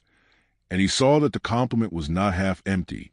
And he measured 10 double handfuls of pearls, diamonds, and other gems, many of which, mounted by the most famous workmen, were valuable beyond their intrinsic worth. Dantès saw the light gradually disappear, and fearing to be surprised in the cavern, left it, his gun in his hand. A piece of biscuit and a small quantity of rum formed his supper, and he snatched a few hours' sleep, lying over the mouth of the cave. It was a night of joy and terror, such as this man of stupendous emotions had already experienced twice or thrice in his lifetime. Chapter 25. The Unknown Day, for which Dantès had so eagerly and impatiently waited with open eyes, again dawned. With the first light, Dantès resumed his search. Again he climbed the rocky height he had ascended the previous evening, and strained his view to catch every peculiarity of the landscape, but wore the same wild, barren aspect when seen by the rays of the morning sun, which it had done when surveyed by the fading glimmer of eve. Descending into the grotto, he lifted the stone, filled his pockets with gems, put the box together as well and securely as he could, sprinkled fresh sand over the spot for which it had been taken, and then carefully trod down the earth to give it everywhere a uniform appearance. Then, quitting the grotto, he replaced the stone, heaping on it broken masses of rocks and rough fragments of crumbling granite, filling the interstices with earth, into which he deftly inserted rapidly growing plants, such as the wild myrtle and flowering thorn, then carefully watering these new plantations. He scrupulously effaced every trace of footsteps, leaving the approach to the cavern as savage-looking and untrodden as he had found it. This done, he impatiently awaited the return of his companions. To wait at Monte Cristo for the purpose of watching like a dragon over the almost incalculable riches that had thus fallen into his possession satisfied not the cravings of his heart, which yearned to return to dwell among mankind, and to assume the rank, power, and influence which are always accorded to wealth, that first and greatest of all the forces within the grasp of man. On the 6th day, the smugglers returned. From a distance, Dantès recognized the rig and handling of La Jeune Amélie, and dragging himself with affected difficulty towards the landing place, he met his companions with an assurance that, although considerably better than when they quitted him, he still suffered acutely from his late accident. He then inquired how they had fared in their trip. To this question the smugglers replied that, although successful in landing their cargo in safety, they had scarcely done so when they received intelligence that a guard ship had just quitted the Port Toulon and was crowding all sail towards them. This obliged them to make all the speed they could to evade the enemy, when they could but lament the absence of Dantès, whose superior skill in the management of a vessel would have availed them so materially. In fact, the pursuing vessel had almost overtaken them when, fortunately, night came on and enabled them to double the Cape of Corsica, and so elude all further pursuit. Upon the whole, however, the trip had been sufficiently successful to satisfy all concerned, while the crew, and particularly Jacopo, expressed great regrets that Dantès had not been an equal share with themselves in the profits, which amounted to no less a sum than 50 piastres each. 0311M. Edmond preserved the most admirable self-command, not suffering the faintest indication of smile to escape him at the enumeration of all the benefits he would have reaped had he been able to quit the island. But as La Jeune Amélie had merely come to Monte Cristo to fetch him away, he embarked that same evening, and proceeded with the captain to Leghorn. Arrived at Leghorn, he repaired to the house of a Jew, a dealer in precious stones, to whom he disposed of 4 of his smallest diamonds for 5,000 francs each. Dantès half feared that such valuable jewels in the hands of a poor sailor like himself might excite suspicion, but the cunning purchaser asked no troublesome questions concerning a bargain by which he gained a round profit of at least 80%. The following day Dantès presented Jacopo with an entirely new vessel, accompanying the gift by a donation of 100 piastres, that he might provide himself with suitable crew and other requisites for his outfit, upon condition that he would go at once to Marseilles for the purpose of inquiring after an old man named Louis Dantès, residing in the Orleans de Mailhan, and also a young woman called Mercedes, an inhabitant of the Catalan village. Jacopo could scarcely believe his senses at receiving this magnificent present, which Dantès hastened to account for by saying that he had merely been a sailor from whim and a desire to spite his family, who did not allow him as much money as he liked to spend, but that on his arrival at Leghorn he had come into possession of a large fortune, left him by an uncle whose sole heir he was. The superior education of Dantès gave an air of such extreme probability to this statement that it never once occurred to Jacopo to doubt its accuracy. The term for which Edmond had engaged to serve on board La Jeune Amélie having expired, Dantès took leave of the captain, who at first tried all his powers of persuasion to induce him to remain as one of the crew, but having been told the history of the legacy, he ceased to importune him further. The following morning Jacopo set sail for Marseilles, with directions from Dantès to join him at the island of Monte Cristo. Having seen Jacopo fairly out of the harbor, Dantès proceeded to make his final adieus on board La Jeune Amélie, distributing so liberal gratuity among her crew as to secure for him the good wishes of all, and expressions of cordial interest in all that concerned him. To the captain he promised to write when he had made up his mind as to his future plans. Then Dantès departed for Genoa. At the moment of his arrival, a small yacht was under trial in the bay. This yacht had been built by order of an Englishman, who, having heard that the Genoese excelled all other builders along the shores of the Mediterranean in the construction of fast-sailing vessels, was desirous of possessing a specimen of their skill. The price agreed upon between the Englishman and the Genoese builder was 40,000 francs. Dantès, struck with the beauty and capability of the little vessel, applied to its owner to transfer it to him, offering 60,000 francs, upon condition that he should be allowed to take immediate possession. The proposal was too advantageous to be refused, the more so as the person for whom the yacht was intended had gone upon a tour through Switzerland, and was not expected back in less than 3 weeks or a month, by which time the builder reckoned upon being able to complete another. A bargain was therefore struck. Dantès led the owner of the yacht to the dwelling of a Jew, retired with the latter for a few minutes to a small back parlor, and upon their return the Jew counted out to the shipbuilder the sum of 60,000 francs in bright gold pieces. The delighted builder then offered his services in providing a suitable crew for the little vessel, but this Dantès declined with many thanks, saying he was accustomed to cruise about quite alone, and his principal pleasure consisted in managing his yacht himself. The only thing the builder could oblige him in would be to contrive a sort of secret closet in the cabin at his bed's head, the closet to contain 3 divisions, so constructed as to be concealed from all but himself. The builder cheerfully undertook the commission, and promised to have these secret places completed by the next day, Dantès furnishing the dimensions and plan in accordance with which they were to be constructed. 0313 M. 2 hours afterward Dantès sailed from the port of Genoa, under the inspection of an immense crowd drawn together by curiosity to see the rich Spanish nobleman who preferred managing his own yacht. But their wonder was soon changed to admiration at seeing the perfect skill with which Dantès handled the helm. The boat, indeed, seemed to be animated with almost human intelligence. So promptly did it obey the slightest touch, and Dantès required but short trial of his beautiful craft to acknowledge that the Genoese had not without reason attained their high reputation in the art of shipbuilding. The spectators followed the little vessel with their eyes as long as it remained visible. They then turned their conjectures upon her probable destination. Some insisted she was making for Corsica, others the island of Elba. Bets were offered at any amount that she was bound for Spain, while Africa was positively reported by many persons as her intended course, but no one thought of Monte Cristo. Yet thither was that Dantès guided his vessel, and at Monte Cristo he arrived at the close of the 2nd day. His boat had proved herself a first-class sailor, and had come the distance from Genoa in 35 hours. Dantès had carefully noted the general appearance of the shore, and instead of landing at the usual place, he dropped anchor in the little creek. The island was utterly deserted and bore no evidence of having been visited since he went away. His treasure was just as he had left it. Early on the following morning, he commenced the removal of his riches, and ere nightfall the whole of his immense wealth was safely deposited in compartments of the secret locker. A week passed by. Dantès employed it in maneuvering his yacht round the island, studying it as a skillful horseman with the animal he destined for some important service. Till the end of that time he was perfectly conversant with its good and bad qualities. The former Dantès proposed to augment, the latter to remedy.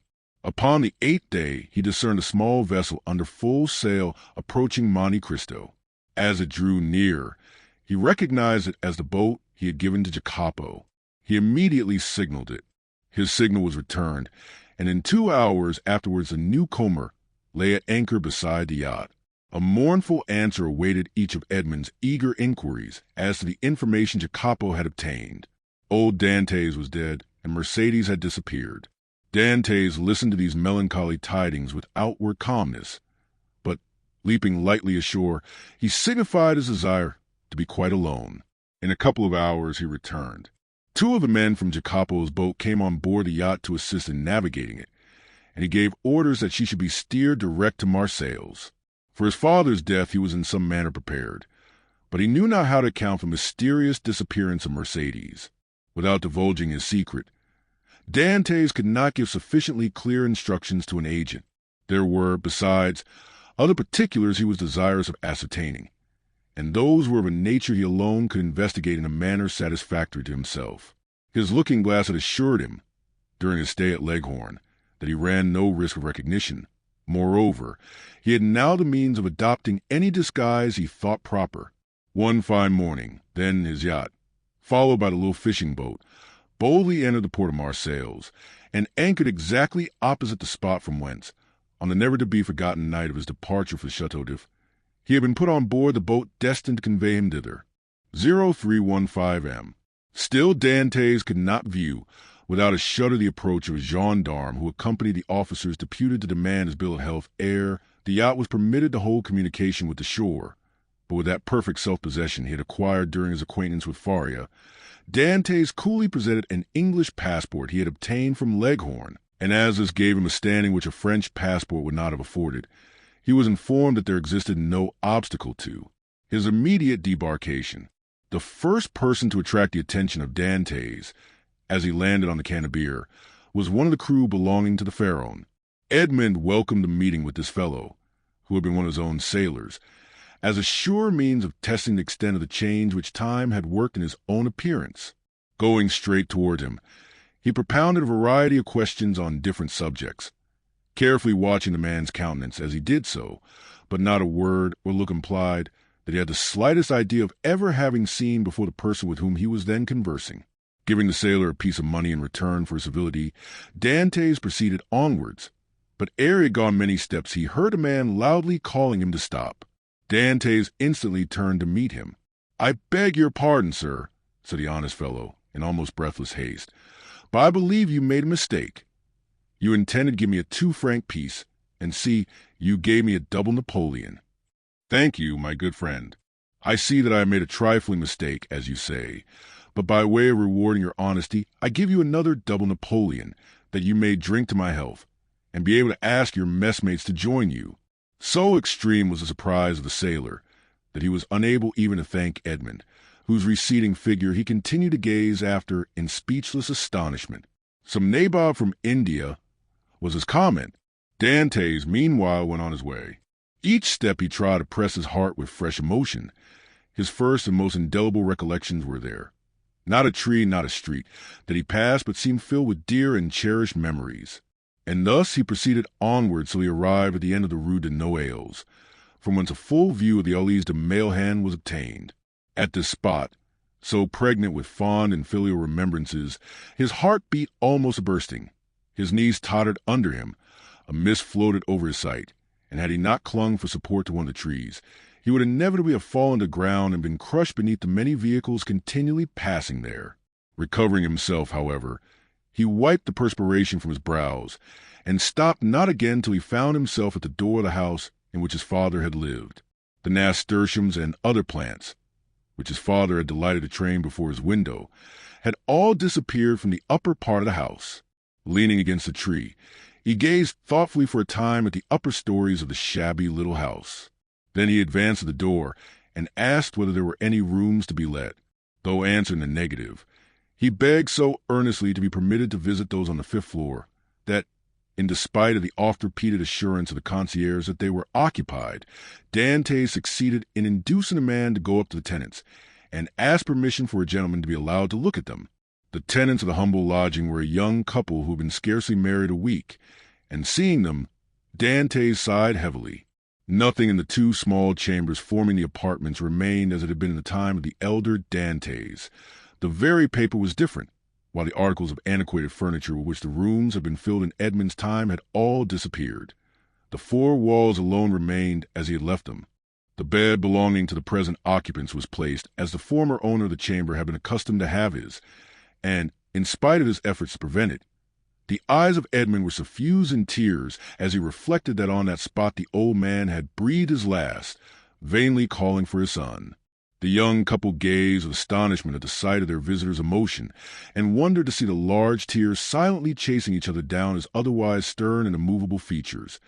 But they felt the sacredness of his grief, and kindly refrained from questioning him as to its cause, while, with instinctive delicacy, they left him to indulge his sorrow alone.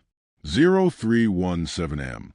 When he withdrew from the scene of his painful recollections, they both accompanied him downstairs, reiterating their hope that he would come again whenever he pleased, and assuring him that their poor dwelling would ever be open to him.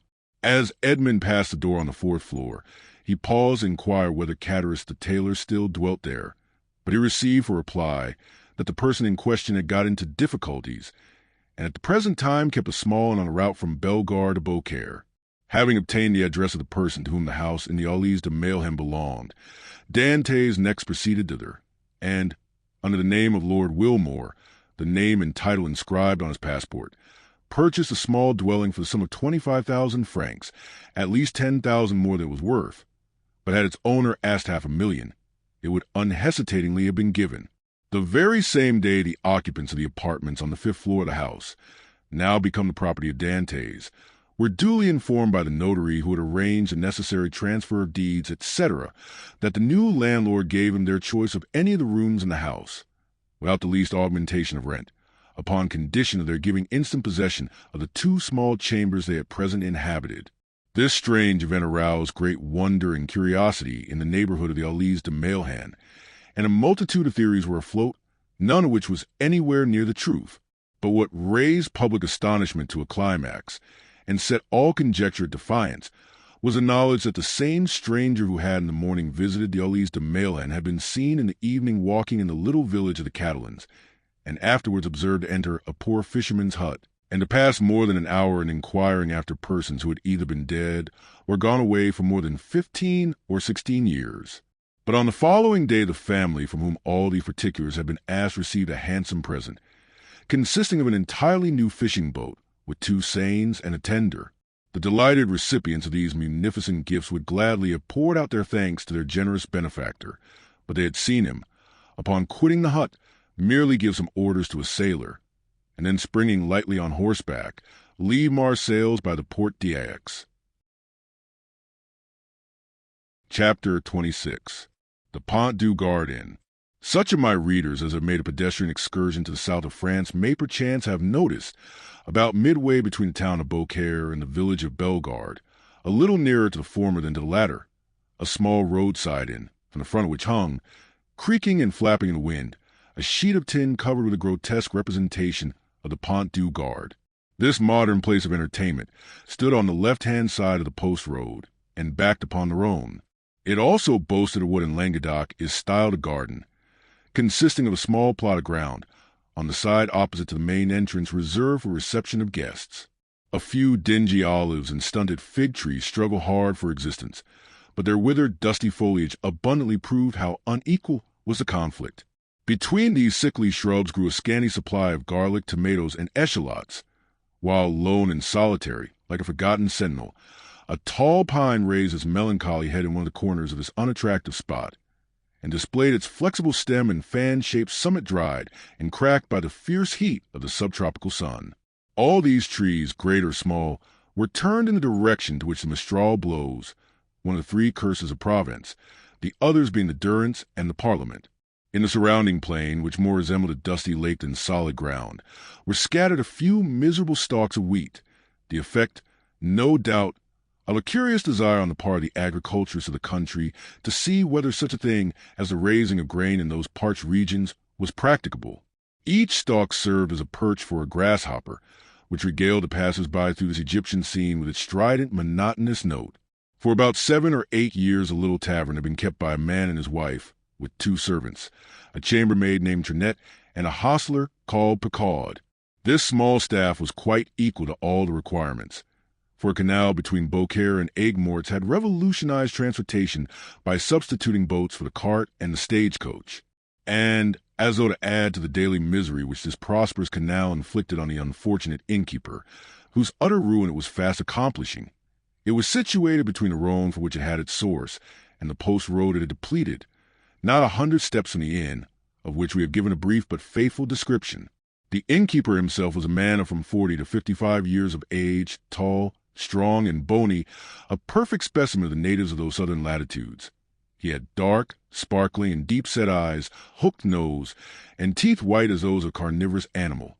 His hair, like his beard, which he wore under his chin, was thick and curly, and in spite of his age but slightly interspersed with a few silvery threads. His naturally dark complexion had assumed a still further shade of brown from the habit the unfortunate man had acquired of stationing himself from morning till eve at the threshold of his door, on the lookout for guests who seldom came. Yet there he stood, day after day, exposed to meridional rays of a burning sun, with no other protection for his head than a red handkerchief twisted around it, after the manner of the Spanish muleteers. This man was our old acquaintance, Gaspard Cadaris. His wife, on the contrary, whose maiden name had been Madeleine Radel, was pale, meager, and sickly-looking.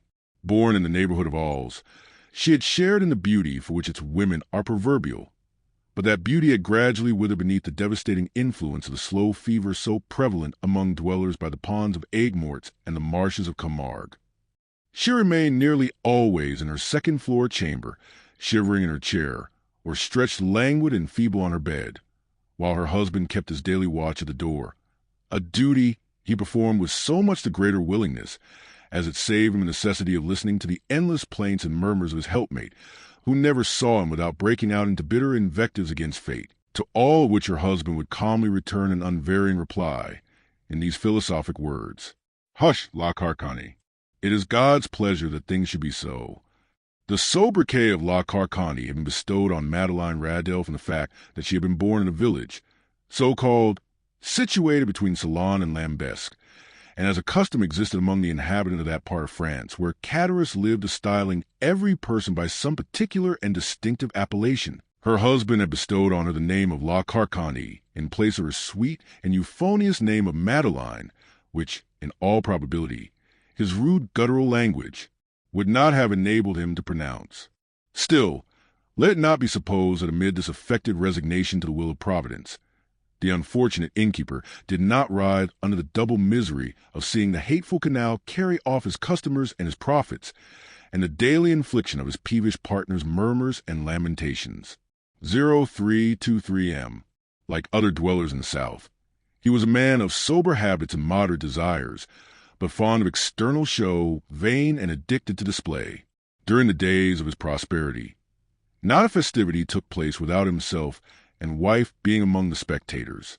He dressed in the picturesque costume worn upon grand occasions by the inhabitants of the south of France, bearing equal resemblance to the style adopted both by the Catalans and Andalusians, while La Carcani displayed the charming fashion prevalent among the women of Alls, a mode of attire borrowed equally from Greece and Arabia. But by degrees, watch chains, necklaces, party-colored scarves, embroidered bodices, velvet vests, elegantly worked stockings, striped gaiters, and silver buckles for the shoes all disappeared, and Gaspard Cadaris, unable to appear abroad in his pristine splendor, had given up any further participation in the pomps and vanities, both for himself and wife. although a bitter feeling of envious discontent filled his mind as the sound of mirth and merry music from the joyous revelers reached. Even the miserable hostelry to which he still clung, more for the shelter than the profit afforded, Catarus, then, was, as usual, at his place of observation before the door, his eyes glancing listlessly from a piece of closely shaven grass, on which some fowls were industriously, though fruitlessly, endeavoring to turn up some grain or insect suited their palate, to the deserted road, which led away to the north and south, when he was aroused by the shrill voice of his wife, and grumbling to himself as he went, he mounted to her chamber, first taking care, however, to set the entrance, door wide open, as an invitation to any chance traveler who might be passing. At the moment Catarus quitted his sentry-like watch before the door, the road on which he so eagerly strained his sight was void and lonely as a desert at midday.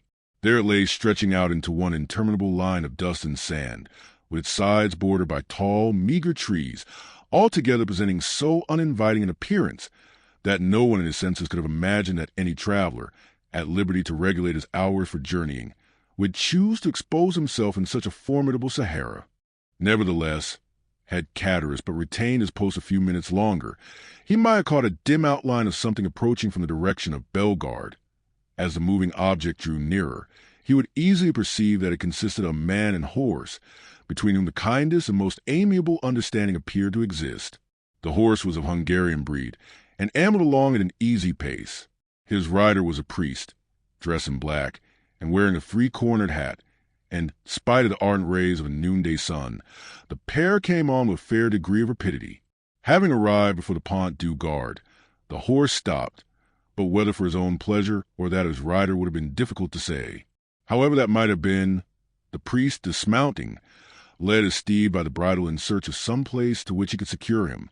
Availing himself of a handle that projected from a half-fallen door, he tied the animal safely, and having drawn a red cotton handkerchief from his pocket, wiped away the perspiration that streamed from his brow. Then, advancing to the door, struck thrice with the end of his iron-shod stick. At this unusual sound, a huge black dog came rushing to meet the daring assailant of his ordinarily tranquil abode, snarling and displaying his sharp white teeth with determined hostility that abundantly proved how little he was accustomed to society. At that moment a heavy footstep was heard descending the wooden staircase that led from the upper floor, and, with many bows and courteous smiles, the host of the Pont du Gard besought his guest to enter. 0319M. "You are welcome, sir, most welcome," repeated the astonished Catarus. "Now then, Margotin," cried he, speaking to the dog, "will you be quiet? Pray don't heed him, sir. He only barks, he never bites. I make no doubt a glass of good wine will be acceptable this dreadfully hot day." Then, perceiving for the first time the garb of the traveler he had to entertain, Catarus hastily exclaimed, "1,000 pardons! I really did not observe whom I had the honor to receive under my poor roof. What would the abbé please to have? What refreshment can I offer? All I have is at his service." The priest gazed on the person addressing him with a long and searching gaze. There even seemed a disposition on his part to court a similar scrutiny on the part of the innkeeper. Then, observing in the countenance of the latter no other expression than extreme surprise at his own want of attention to an inquiry so courteously worded, he deemed it as well to terminate this dumb show, and therefore said, speaking with a strong Italian accent, "You are, I presume, Catarus?" "Yes, sir," answered the host, even more surprised at the question than he had been by the silence which had preceded it. "I am Gaspard Catarus, at your service." "Gaspard Catarus," rejoined the priest. "Yes, Christian and surname are the same. You formerly lived, I believe, in the Aulies de Mailhan on the 4th floor?" 0325M. "I did." "And you followed the business of a tailor?" "True, I was a tailor, till the trade fell off. It is so hot at Marseilles that really I believe that the respectable inhabitants will in time go without any clothing whatever. But talking of heat, is there nothing I can offer you by way of refreshment?" "Yes. Let me have a bottle of your best wine, and then, with your permission, we will resume our conversation from where we left off." "As you please, sir," said Catarus, who, anxious not to lose the present opportunity of finding a customer for one of the few bottles of course still remaining in his possession, hastily raised a trapdoor on the floor of the apartment they were in, which served both as parlor and kitchen. Upon issuing forth from his subterranean retreat at the expiration of 5 minutes, he found the abbé seated upon a wooden stool, leaning his elbow on a table, while Margotin, whose animosity seemed appeased by the unusual command of the traveler for refreshments, had crept up to him and had established himself very comfortably between his knees, his long, skinny neck resting on his lap, while his dim eye was fixed earnestly on the traveler's face. "Are you quite alone?" inquired the guest, as Chatteris placed before him the bottle of wine and a glass. Quite alone," replied the man. "Or at least practically so, for my poor wife, who is the only person in the house beside myself, is laid up with illness and unable to render me the least assistance. Poor thing." "You are married, then?" said the priest, with a show of interest, glancing round as he spoke at the scanty furnishings of the apartment. "Ah, sir," said Chatteris with a sigh, "it is easy to perceive I am not a rich man, but in this world a man does not thrive the better for being honest."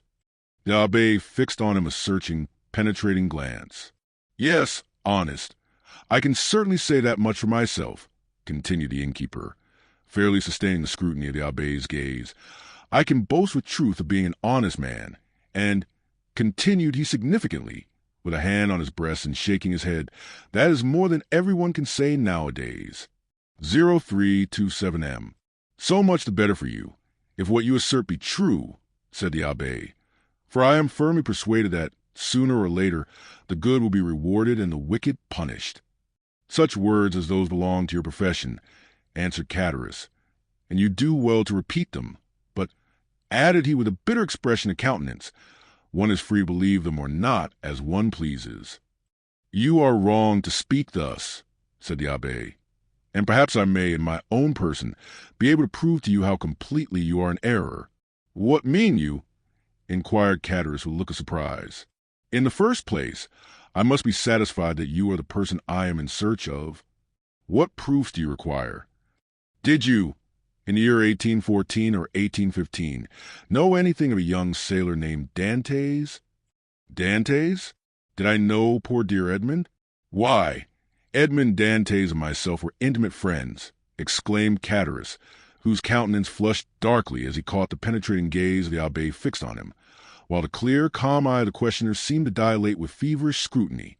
"You remind me," said the priest, "that the young man concerning whom I asked you was said to bear the name of Edmond." "Said to bear the name," repeated Chatteris, becoming excited and eager. "Why?" "He was so called as truly as I myself bore the appellation of Gaspard Chatteris. But tell me, I pray, what has become of poor Edmond? Did you know him? Is he alive and at liberty? Is he prosperous and happy?" "He died a more wretched, hopeless, heartbroken prisoner than the felons who pay the penalty of their crimes at the galleys of Toulon." A deadly pallor followed the flush on the countenance of Chatteris, who turned away, and the priest saw him wiping the tears from his eyes with the corner of the red handkerchief twisted round his head. Poor fellow," murmured Chatteris. "Well, there, sir, is another proof that good people are never rewarded on this earth, and that none but the wicked prosper." "Ah," continued Chatteris, speaking in a highly colored language of the South, "the world grows worse and worse. Why does not God, if he really hates the wicked, as he is said to do, send down brimstone and fire and consume them altogether?" "You speak as though you had loved this young Dantès," observed the abbé, without taking any notice of the companion's vehemence. "And so I did," replied Chatteris, "though once, I confess, I envied him his good fortune. But I swear to you, sir, I swear to you, by everything a man holds dear, I have, since then, deeply and sincerely lamented his unhappy fate." There was a brief silence, during which the fixed, searching eye of the abbé was employed in scrutinizing the agitated features of the innkeeper. "You knew the poor lad, then?" continued Chatteris. "I was called to see him on his dying bed, that I might administer to him the consolations of religion." "And of what did he die?" asked Chatteris in a choking voice. "Of what, think you, do young and strong men die in prison, when they have scarcely numbered their 30th year, unless it be of imprisonment?" Chatteris wiped away the large beads of perspiration that gathered on his brow. 0329M. "But the strangest part of the story is," resumed the abbé, "that Dantès, even in his dying moments, swore by his crucified Redeemer that he was utterly ignorant of the cause of his detention. And so he was, murmured Chatteris. How should he have been otherwise? Ah, sir, the poor fellow told you the truth. And for that reason, he besought me to try and clear up a mystery he had never been able to penetrate, and to clear his memory should any foul spot or stain have fallen on it. And here the look of the abbé, becoming more and more fixed, seemed to rest with ill-concealed satisfaction on the gloomy depression which was rapidly spreading over the countenance of Chatteris. A rich Englishman, continued the abbé, who had been a companion in misfortune, but had been released from prison during the Second Restoration, was possessed of a diamond of immense value. This jewel he bestowed on Dantès upon himself quitting the prison, as a mark of his gratitude for the kindness and brotherly care with which Dantès had nursed him in a severe illness he underwent during his confinement. Instead of employing this diamond in attempting to bribe his jailers, who might only have taken it and then betrayed him to governor, Dantès carefully preserved it, that in the event of his getting out of prison, he might have wherewithal to live, for the sale of such a diamond would have quite sufficed to make his fortune. Then I suppose, asked Chatteris with eager, glowing looks, that it was a stone of immense value? Why, everything is relative, answered the abbé. To one in Edmond's position, the diamond certainly was of great value. It was estimated at 50,000 francs. Bless me, exclaimed Chatteris. 50,000 francs! Surely the diamond was as large as a nut to be worth all that. No, replied the abbé, it was not of such a size as that, but you shall judge for yourself. I have it with me. The sharp gaze of Chatteris was instantly directed towards the priest's garments, as though hoping to discover the location of the treasure. Calmly drawing forth from his pocket a small box covered with black shagreen, the abbé opened it and displayed to the dazzled eyes of Chatteris the sparkling jewel it contained, set in a ring of admirable workmanship. And that diamond, cried Chatteris, almost breathless with eager admiration, you say, is worth 50,000 francs? It is, without the setting, which is also valuable, replied the abbé, as he closed the box and returned it to his pocket, while its brilliant hues seemed still to dance before the eyes of the fascinated innkeeper. But how comes the diamond in your possession, sir? Did Edmond make you his heir? No, merely his testamentary executor. I once possessed 4 dear and faithful friends, besides a maiden to whom I was betrothed, he said, and I feel convinced they have all unfeignedly grieved over my loss. The name of one of the 4 friends is Chatteris. The innkeeper shivered. Another of the number, continued the abbé, without seeming to notice the emotion of Chatteris, is called Danglars, and the third, in spite of being my rival, entertained a very sincere affection for me. A fiendish smile played over the features of Chatteris, who was about to break in upon the abbé's speech, when the latter, waving his hand, said, Allow me to finish first, and then if you have any observations to make, you can do so afterwards. The third of my friends, although my rival, was much attached to me. His name was Fernand, that of my betrothed was— Stay, continued the abbé. I have forgotten what he called her. Mercedes, said Chatteris eagerly. True, said the abbé with a stifled sigh. Mercedes it was? Go on, urged Chatteris.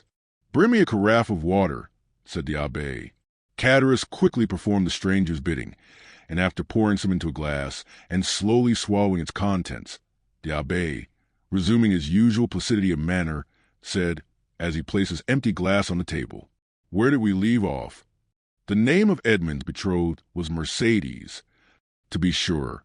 You will go to Marseilles, said Dantès, for you understand, I repeat his words just as he uttered them.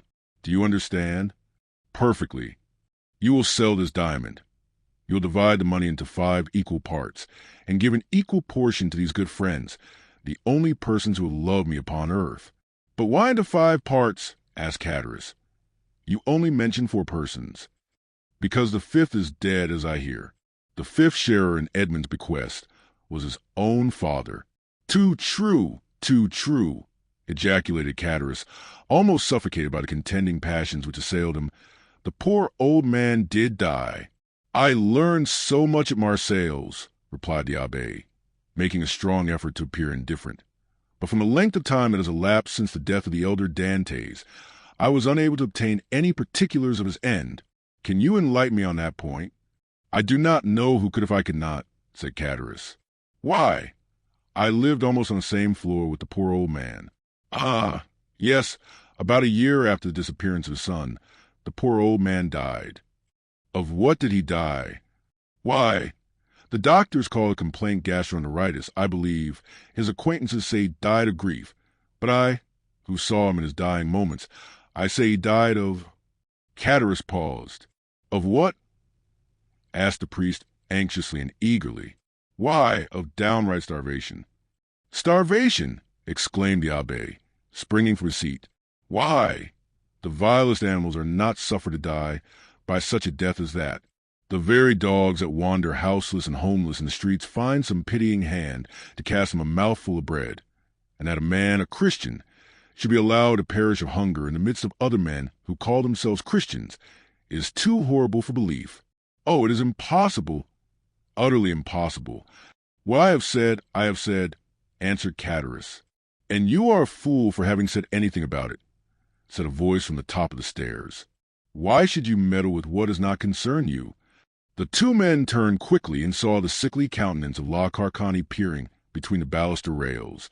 Attracted by the sound of voices, she had feebly dragged herself down the stairs, and, seated on the lower step, head on knees, she had listened to the foregoing conversation. Mind your own business, wife, replied Chatteris sharply. This gentleman asked me for information, which common politeness will not permit me to refuse.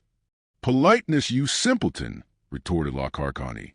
What have you to do with politeness? I should like to know. Better study a little common prudence. How do you know the motives that person may have for trying to extract all he can from you? I pledge you my word, madam, said the abbé, that my intentions are good, and that your husband can incur no risk, provided he answers me candidly. Ah, that's all very fine, retorted the woman. Nothing is easier than to begin with fair promises and assurances of nothing to fear. But when poor, silly folks like my husband there have been persuaded to tell all they know, the promises and assurances of safety are quickly forgotten, and at some moment when nobody is expecting it, behold, trouble and misery and all sorts of persecutions are heaped on the unfortunate wretches, who cannot even see whence all their afflictions come. Nay, nay, my good woman, make yourself perfectly easy, I beg of you. Whatever evils may befall you, they will not be occasioned by my instrumentality. That I solemnly promise you.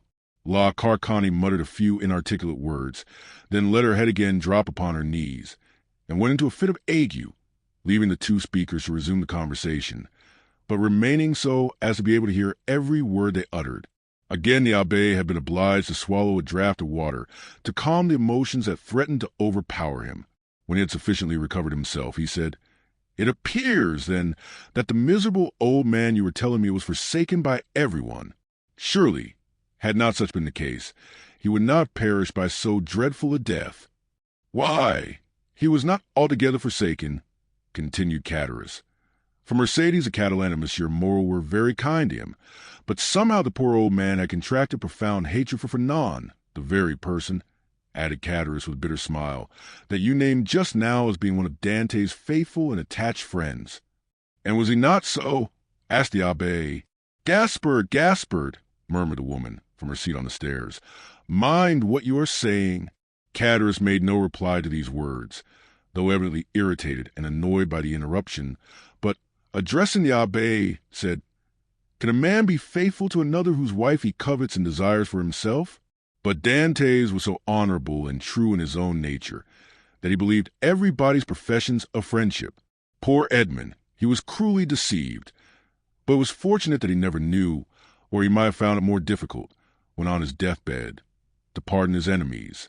And whatever people may say, continued Chatteris, in his native language, which was not altogether devoid of rude poetry, I cannot help being more frightened at the idea of the malediction of the dead than the hatred of the living. Imbecile! Exclaimed La Carcani. Do you, then, know in what manner Fernand injured Dantès? Inquired the abbé of Chatteris. Do I? No one better. Speak out, then, say what it was. Gaspard, cried La Carcani, do as you will. You are master, but if you take my advice, you'll hold your tongue. Well, wife, replied Chatteris, I don't know but what you're right. So you will say nothing? Asked the abbé. Why, what good would it do? Asked Chatteris. If the poor lad were living and came to me and begged that I would candidly tell which were his true and which his false friends, why, perhaps, I should not hesitate. But you tell me he is no more, and therefore can have nothing to do with hatred or revenge. So let all such feeling be buried with him. You prefer, then, said the abbé, that I should bestow on men you say are false and treacherous the reward intended for faithful friendship? That is true enough, returned Chatteris. You say truly, the gift of poor Edmond was not meant for such traitors as Fernand and Danglars. Besides, what would it be to them? No more than a drop of water in the ocean. Remember, chimed in La Carcani, those two could crush you a single blow. How so? Inquired the abbé. Are these persons, then, so rich and powerful?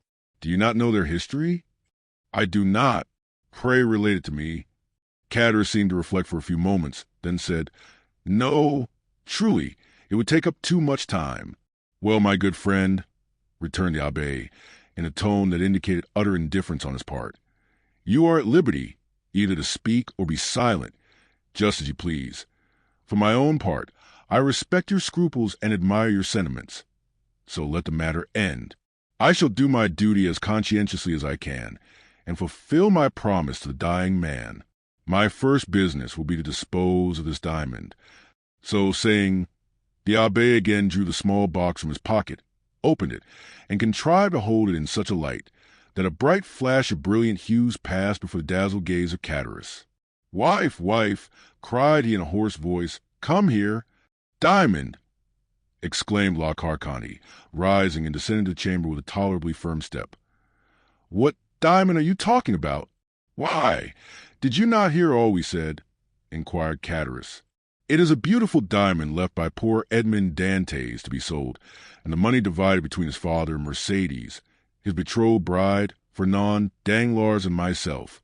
The jewel is worth at least 50,000 francs. Oh, what a magnificent jewel! Cried the astonished woman. The fifth part of the profits from this stone belongs to us, then, does it not? Asked Chatteris. It does, replied the abbé, with the addition of an equal division of that part intended for the elder Dantès, which I believe myself at liberty to divide equally with the 4 survivors. And why among us 4? Inquired Chatteris. As being the friends Edmond esteem most faithful and devoted to him. I don't call those friends who betray and ruin you, murmured the wife in her turn, in a low, muttering voice. Of course not, rejoined Chatteris quickly. No more do I, and that was what I was observing to this gentleman just now. I said I looked upon it as a sacrilegious profanation to reward treachery, perhaps crime.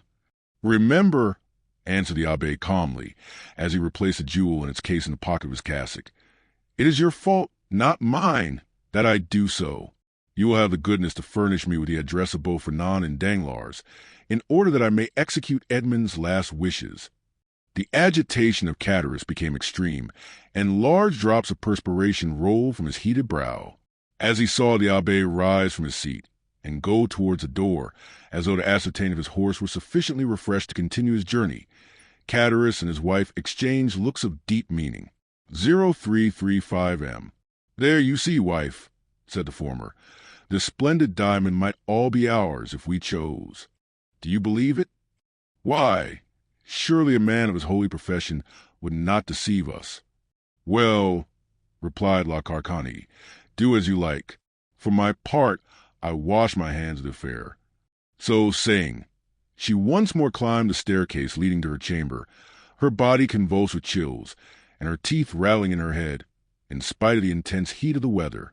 Arrived at the top stair, she turned round and called out, in a warning tone, to her husband, Gaspard, consider well what you are about to do. I have both reflected and decided, answered he. La Carcani then entered her chamber, the flooring of which creaked beneath her heavy, uncertain tread, as she proceeded toward her armchair, into which she fell as though exhausted. Well, asked the abbé, as he returned to the apartment below, what have you made up your mind to do? To tell you all I know, was the reply. I certainly think you act wisely in so doing, said the priest. Not because I have the least desire to learn anything you may please to conceal from me, but simply that if, through your assistance, I could distribute the legacy according to the wishes of the testator, why, so much the better, that is all." "I hope it may be so," replied Catarus, his face flushed with cupidity. "I am all attention," said the abbé. "Stop a minute," answered Catarus. "We might be interrupted in the most interesting part of my story, which would be a pity, and it is as well that your visit hither should be made known only to ourselves." With these words he went stealthily to the door, which he closed, and, by way of still greater precaution, bolted and barred it, as he was accustomed to do at night. During this time the abbé had chosen his place for listening at his ease. He removed his seat into a corner of the room, where he himself would be in deep shadow, while the light would be fully thrown on the narrator. Then, with head bent down and hands clasped, or rather clenched together, he prepared to give his whole attention to Catarus, who seated himself on the little stool, exactly opposite to him. "Remember, this is no affair of mine," said the trembling voice of La Carconte, as though through the flooring of her chamber she viewed the scene that was enacting below. "Enough, enough," replied Catarus. "Say no more about it. I will take all the consequences upon myself." And he began his story. Chapter 27. The Story. "First, sir," said Catarus, "you must make me promise." "What is that?" inquired the abbé. "Why, if you ever make use of the details I am about to give you, that you will never let anyone know that it was I who supplied them. For the persons of whom I am about to talk are rich and powerful, and if they only laid the tips of their fingers on me, I should break to pieces like glass." "Make yourself easy, my friend," replied the abbé. "I am a priest, and confessions die in my breast. Recollect, our only desire is to carry out, in a fitting manner, the last wishes of our friend. Speak, then, without reserve, as without hatred. Tell the truth, the whole truth. I do not know, never may know, the persons of whom you are about to speak.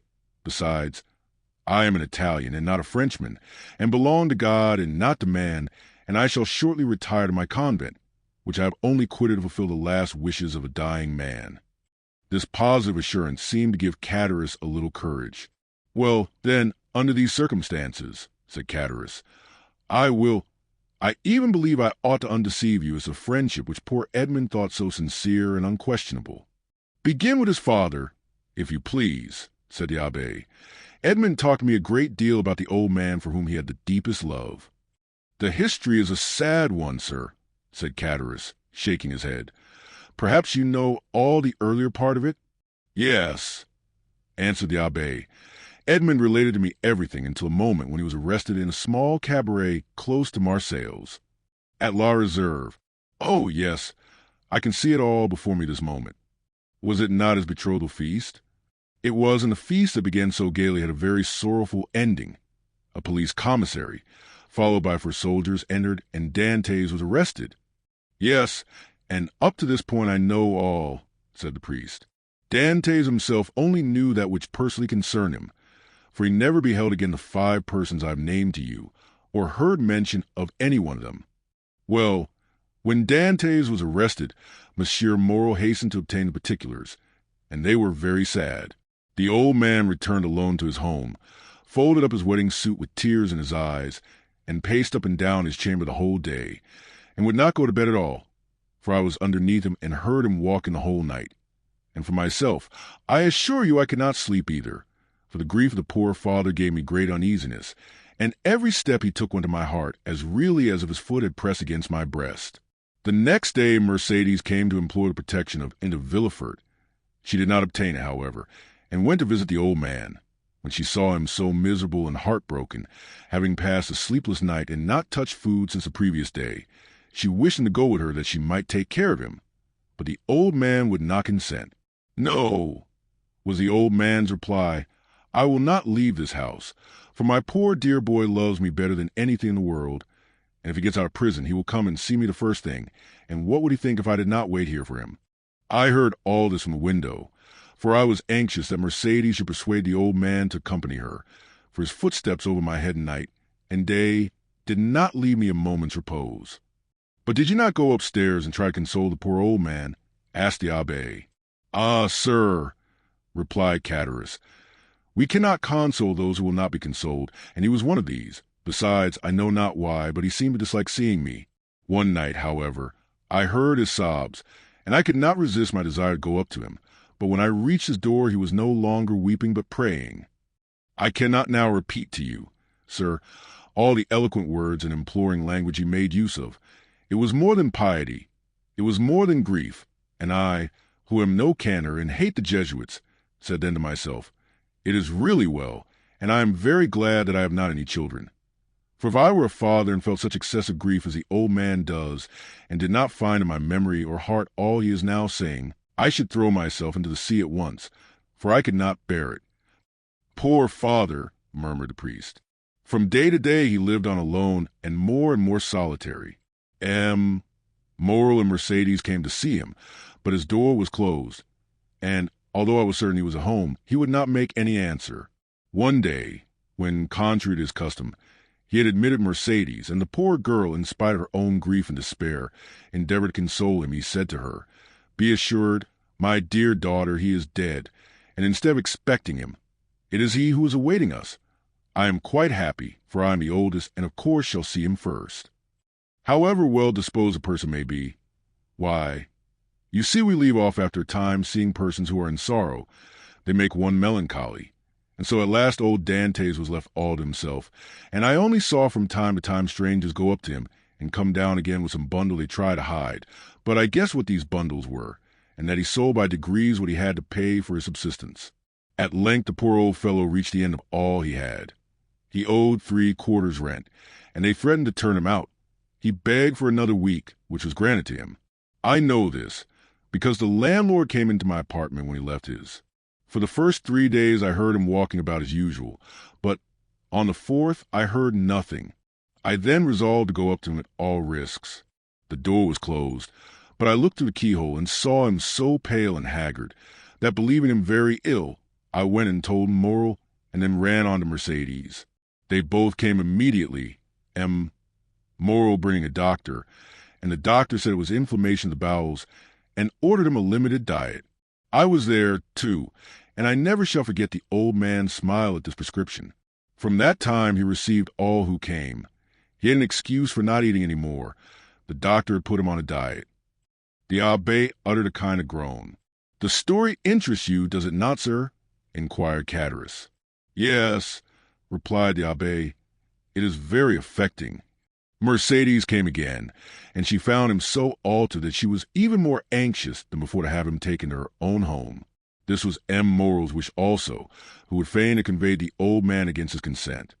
But the old man resisted, and cried so that they were actually frightened. Mercedes remained, therefore, by his bedside, and M. Morrel went away, making a sign to the Catalan that he had left his purse on the chimney-piece. But, availing himself of the doctor's order, the old man would not take any sustenance. At length, after 9 days of despair and fasting, the old man died, cursing those who had caused his misery, and saying to Mercedes, If you ever see my Edmond again, tell him I died blessing him. The abbé rose from his chair, made 2 turns round the chamber, and pressed his trembling hand against his parched throat. And you believe he died? Of hunger, sir, of hunger, said Catarus. I am as certain of it as that we 2 are Christians. The abbé, with a shaking hand, seized a glass of water that was standing by him half full, swallowed it at one gulp, and then resumed his seat with red eyes and pale cheeks. This was, indeed, a horrid event, said he in a hoarse voice. The more so, sir, as it was men's and not God's doing. Tell me of those men, said the abbé, and remember, too, he added in an almost menacing tone, you have promised to tell me everything. Tell me, therefore, who are these men who killed the son with despair and the father with famine?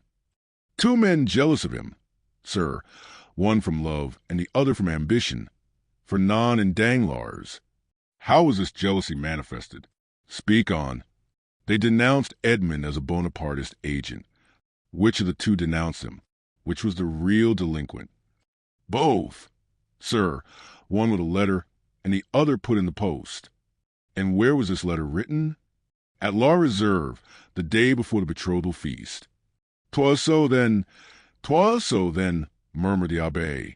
"Oh, Faria, Faria, how well did you judge men and things?" "What did you please to say, sir?" asked Chatteris. "Nothing, nothing," replied the priest. "Go on."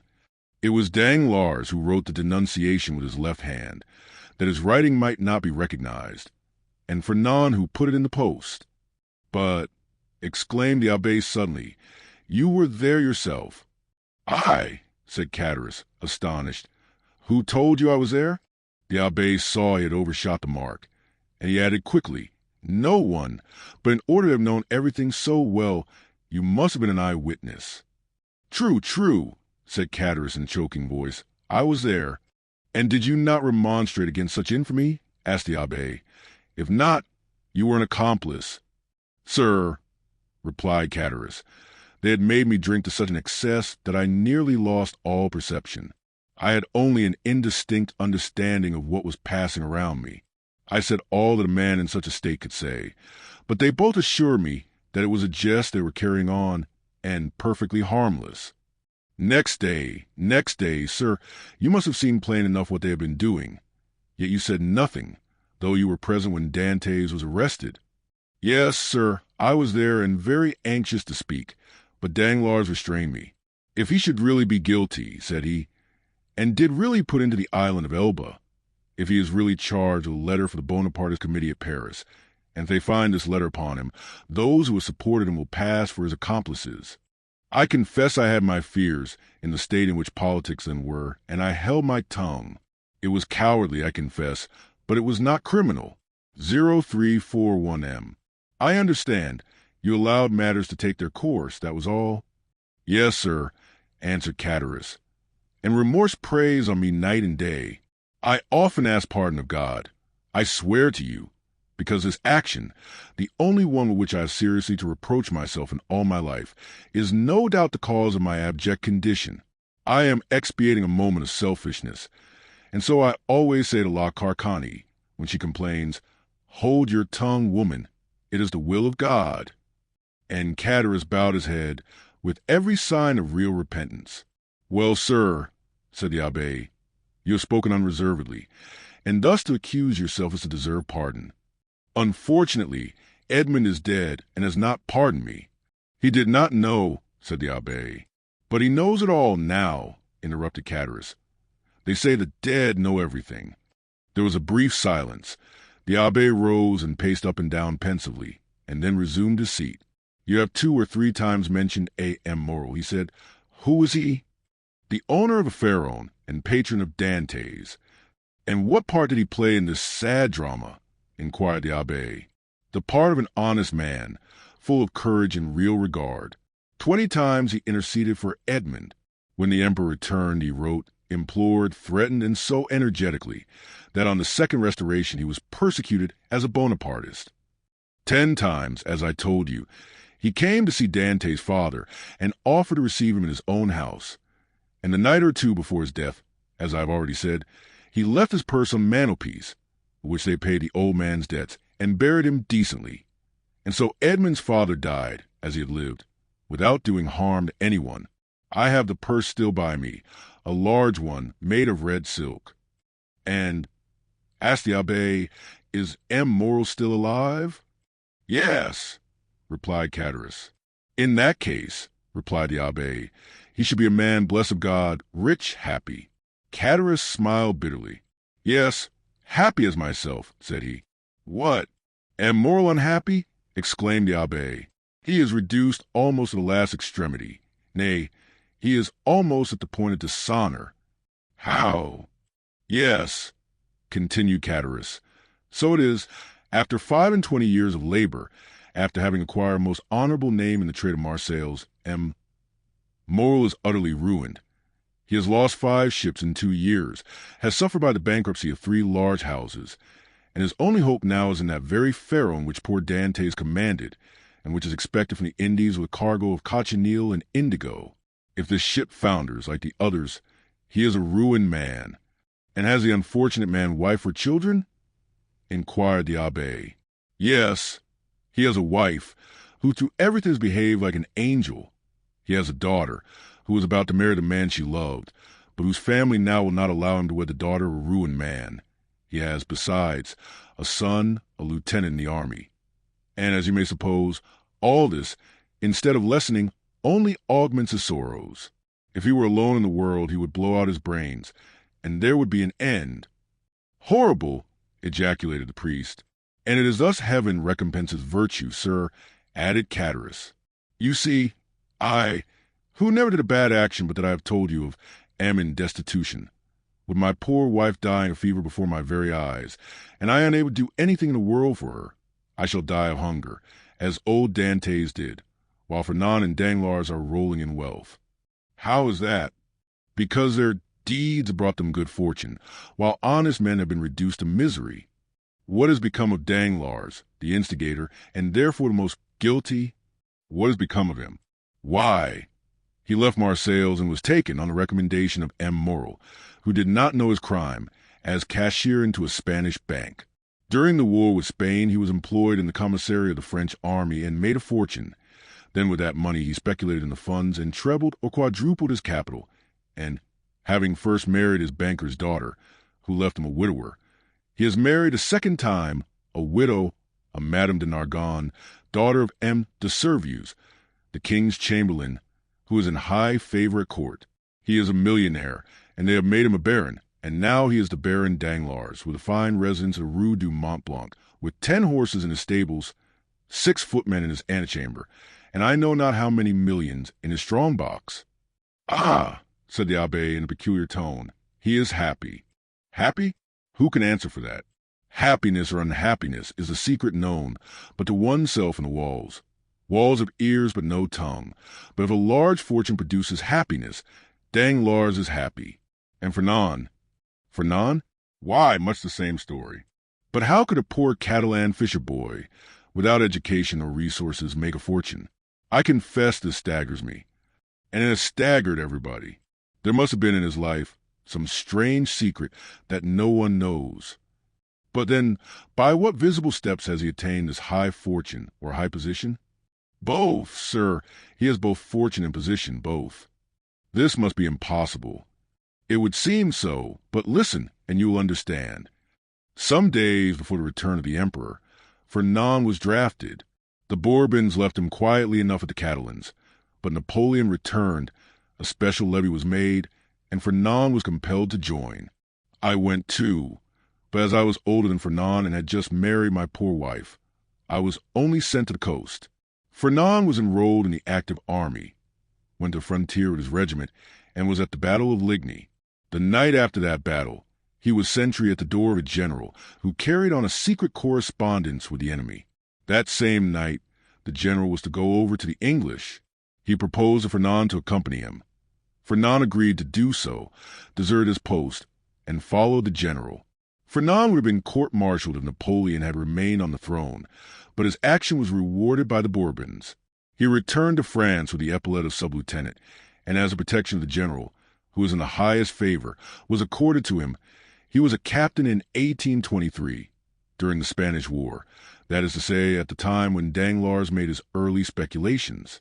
Fernand was a Spaniard, and being sent to Spain to ascertain the feeling of his fellow countrymen, found Danglars there, got on very intimate terms with him, won over the support of the royalists at the capital and in the provinces, received promises and made pledges on his own part, guided his regiment by paths known to himself alone to the mountain gorges, which were held by the royalists, and, in fact, rendered such services in this brief campaign that, after the taking of Trocadero, he was made colonel and received the title of count and the cross of an officer of the Legion of Honor. Destiny, destiny, murmured the abbé. Yes, but listen, this was not all.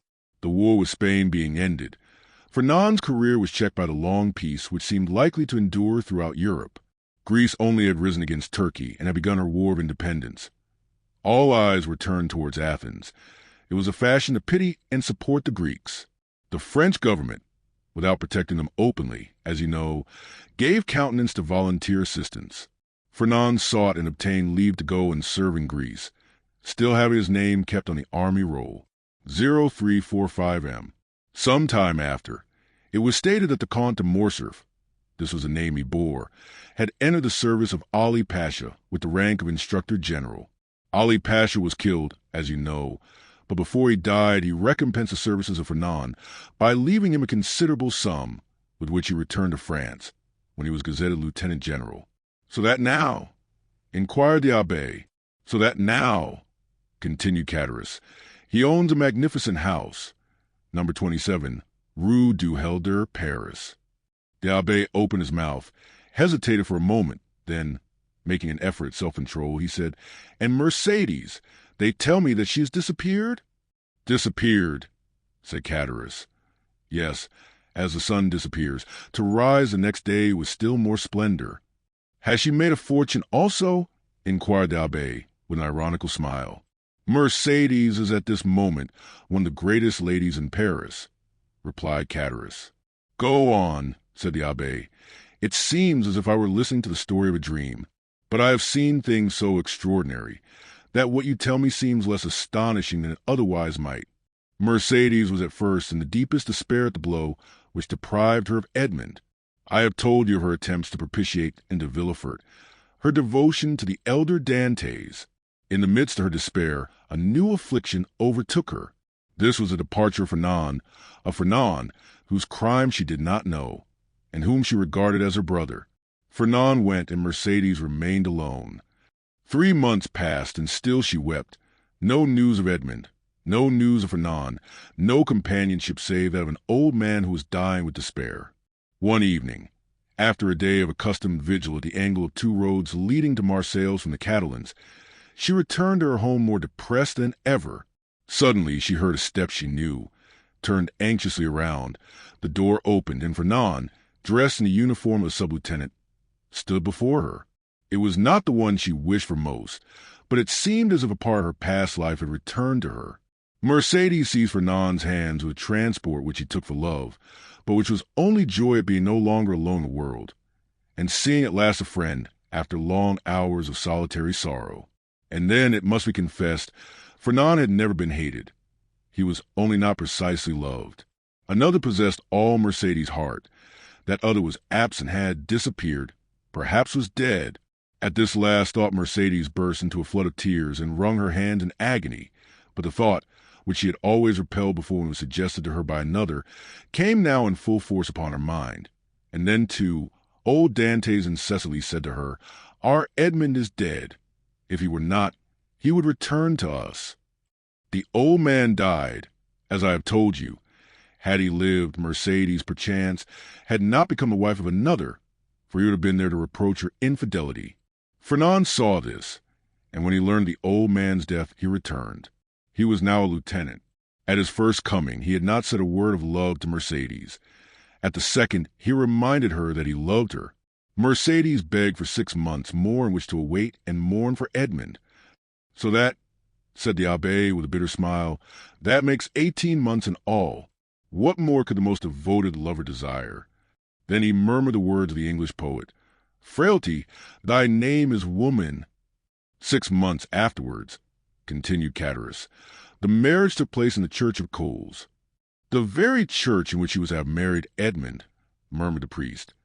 "There was only a change of bridegrooms." "Well, Mercedes was married," proceeded Catullus, "but although in the eyes of the world she appeared calm, she nearly fainted as she passed La Reserve, where 18 months before, the betrothal had been celebrated with him whom she might have known she still loved, had she looked to the bottom of her heart. Fernand more happy, but not more at his ease, for I saw at this time he was in constant dread of Edmond's return. Fernand was very anxious to get his wife away, and to depart himself. There were too many unpleasant possibilities associated with the Catalans, and 8 days after the wedding they left Marseilles. "Did you ever see Mercedes again?" inquired the priest. "Yes, during the Spanish War at Perpignan, where Fernand had left her. She was attending to the education of her son." The abbé started. "Her son," said he. "Yes," replied Catullus, little Albert. "But then, to be able to instruct her child," continued the abbé, "she must have received an education herself. I understood from Edmond that she was the daughter of a simple fisherman, beautiful but uneducated." "Oh," replied Catullus, Did he know so little of his lovely betrothed? Mercedes might have been a queen, sir, if the crown were to be placed on the heads of the loveliest and most intelligent. Fernand's fortune was already waxing great, and she developed with his growing fortune. She learned drawing, music, everything. Besides, I believe, between ourselves, she did this in order to distract her mind, that she might forget, and she only filled her head in order to alleviate the weight on her heart. But now her position in life is assured, continued Cataris. No doubt fortune and honors have comforted her. She is rich, a countess, and yet— Cataris paused. And yet what? Asked the abbé. Yet I am sure she is not happy, said Cataris. What makes you believe this? Why, when I found myself utterly destitute, I thought my old friends would, perhaps, assist me. So I went to Danglars, who would not even receive me. I called on Fernand, who sent me 100 francs by his valet de chambre. Then you did not see either of them? No, but Madame de Morcerf saw me. How was that? As I went away, a purse fell at my feet. It contained 25 louis. I raised my head quickly and saw Mercedes, who at once shut the blind. And de Villefort? Asked the abbé. Oh, he never was a friend of mine. I did not know him, and I had nothing to ask of him. Do you not know what became of him, and the share he had in Edmond's misfortunes? No, I only know that some time after Edmond's arrest, he married Mademoiselle de Saint-Méran, and soon after left Marseilles. No doubt he has been as lucky as the rest. No doubt he is as rich as Danglars, as high in station as Fernand. I only, as you see, have remained poor, wretched, and forgotten. You are mistaken, my friend, replied the abbé. God may seem sometimes to forget for a time, while his justice reposes. But there always comes a moment when he remembers, and behold, a proof. As he spoke, the abbé took the diamond from his pocket, and giving it to Cataris, said, Here, my friend, take this diamond. It is yours. What, for me only? Cried Cataris. Ah, sir, do not jest with me. This diamond was to have been shared among his friends. Edmond had one friend only, and thus it cannot be divided. Take the diamond, then, and sell it. It is worth 50,000 francs, and I repeat my wish that the sum may suffice to release you from your wretchedness. 0351M. Oh, sir, said Cataris, putting out one hand timidly, and with the other wiping away the perspiration which bedewed his brow. Oh, sir, do not make a jest of the happiness or despair of a man. I know what happiness and what despair are, and I never make a jest of such feelings. Take it, then, but in exchange. Cataris, who touched the diamond, withdrew his hand. The abbé smiled. In exchange, he continued, give me the red silk purse that M. Moreau left on old Dantès' chimney-piece, and which you tell me is still in your hands. Cataris, more and more astonished, went toward a large oaken cupboard, opened it, and gave the abbé a long purse of faded red silk, round which were 2 copper runners that had once been gilt. The abbé took it, and in return gave Cataris the diamond. Oh, you are a man of God, sir, cried Cataris, for no one knew that Edmond had given you this diamond, and you might have kept it. Which, said the abbé to himself, you would have done. The abbé rose, took his hat and gloves. Well, he said, all you have told me is perfectly true, then, and I may believe it in every particular. See, sir, replied Cataris, in this corner is a crucifix in holy wood. Here on this shelf is my wife's testament. Open this book, and I will swear upon it with my hand on the crucifix. I will swear to you by my soul's salvation, my faith as a Christian. I have told everything to you as it occurred, and as the recording angel will tell it to the ear of God at the day of the last judgment. 'Tis well, said the abbé, convinced by his manner and tone that Cataris spoke the truth. 'Tis well, and may this money profit you. Adieu. I go far from men who thus so bitterly injure each other. The abbé with difficulty got away from the enthusiastic thanks of Cataris, opened the door himself, got out and mounted his horse, once more saluted the innkeeper, who kept uttering his loud farewells, and then returned by the road he had traveled in coming. When Cataris turned around, he saw behind him Lockhart Connie, paler and trembling more than ever. Is, then, all that I have heard really true? She inquired. What? That he has given the diamond to us only? Inquired Cataris, half bewildered with joy. Yes, nothing more true. See, here it is. The woman gazed at it a moment, and then said in a gloomy voice, "Suppose it's false?"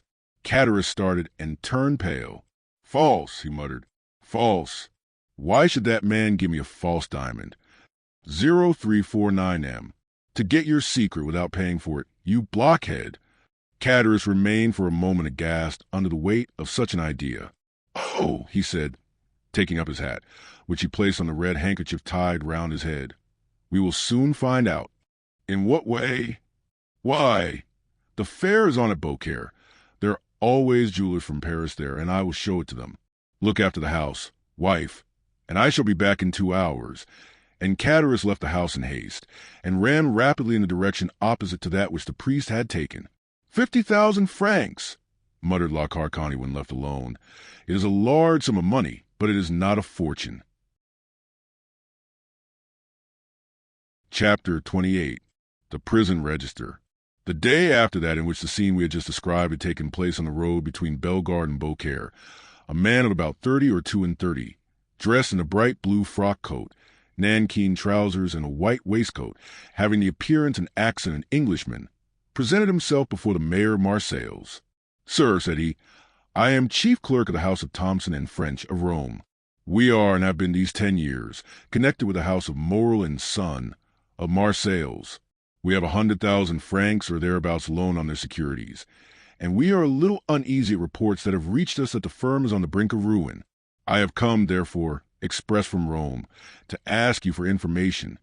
"Sir," replied the mayor, "I know very well that during the last 4 or 5 years misfortune has seemed to pursue M. Morel. He has lost 4 or 5 vessels and suffered by 3 or 4 bankruptcies. But it is not for me, although I am accredited myself to the amount of 10,000 francs, to give any information as to the state of his finances. Ask of me, as mayor, what is my opinion of M. Morel, and I shall say that he is a man honorable to the last degree, and who has up to this time fulfilled every engagement with scrupulous punctuality. This is all I can say, sir. If you wish to learn more, address yourself to M. de Beauville, the inspector of prisons, number 15, Rue de Nouailles. He has, I believe, 200,000 francs in Morel's hands, and if there be any grounds for apprehension, as this is a greater amount than mine, you will most probably find him better informed than myself." The Englishman seemed to appreciate this extreme delicacy, made his bow, and went away, proceeding with a characteristic British stride towards the street mentioned. M. de Beauville was in his private room, and the Englishman, on perceiving him, made a gesture of surprise, which seemed to indicate that it was not the first time he had been in his presence. As to M. de Beauville, he was in such a state of despair that it was evident all the faculties of his mind, absorbed in the thought which occupied him at the moment, did not allow either his memory or his imagination to stray to the past. The Englishman, with the coolness of his nation, addressed him in terms nearly similar to those with which he had accosted the mayor of Marseilles. "Oh, sir," exclaimed M. de Beauville, "your fears are unfortunately but too well founded, and you see before you a man in despair. I had 200,000 francs placed in the hands of Morel and Son. These 200,000 francs were the dowry of my daughter, who was to be married in a fortnight, and these 200,000 francs were payable, half on the 15th of this month, and the other half on the 15th of next month. I had informed M. Morel my desire to have these payments punctually, and he has been here within the last half hour to tell me that if his ship, the Pharaon, did not come into port on the 15th, he would be wholly unable to make this payment." "But," said the Englishman, "this looks very much like a suspension of payment." "It looks more like bankruptcy," exclaimed M. de Beauville despairingly.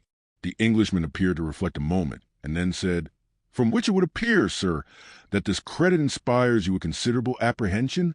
To tell you the truth, I consider it lost." "Well, then, I will buy it of you." "You?" "Yes, I."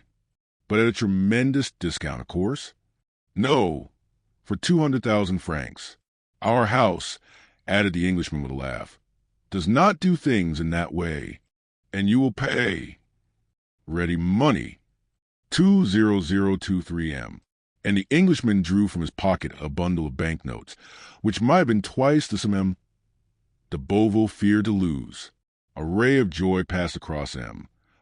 de Beauville's countenance, yet he made an effort at self-control and said, "Sir, I ought to tell you that, in all probability, you will not realize 6% of this sum. That's no affair of mine, replied the Englishman. That is the affair of the house of Thompson and French, in whose name I act. They have, perhaps, some motive to serve in hastening the ruin of a rival firm. But all I know, sir, is that I am ready to hand you over this sum in exchange for your assignment of the debt. I only ask a brokerage. Of course, that is perfectly just, cried M. de Boville. The commission is usually 1.5, where you have 2, 3, 5%, or even more, whatever you say. Sir, replied the Englishman, laughing, I am like my house, and do not do such things, no. The commission I ask is quite different. Name it, sir, I beg. You are the inspector of prisons? I have been so these 14 years. You keep the registers of entries and departures? I do. To these registers there are added notes relative to the prisoners? There are special reports on every prisoner.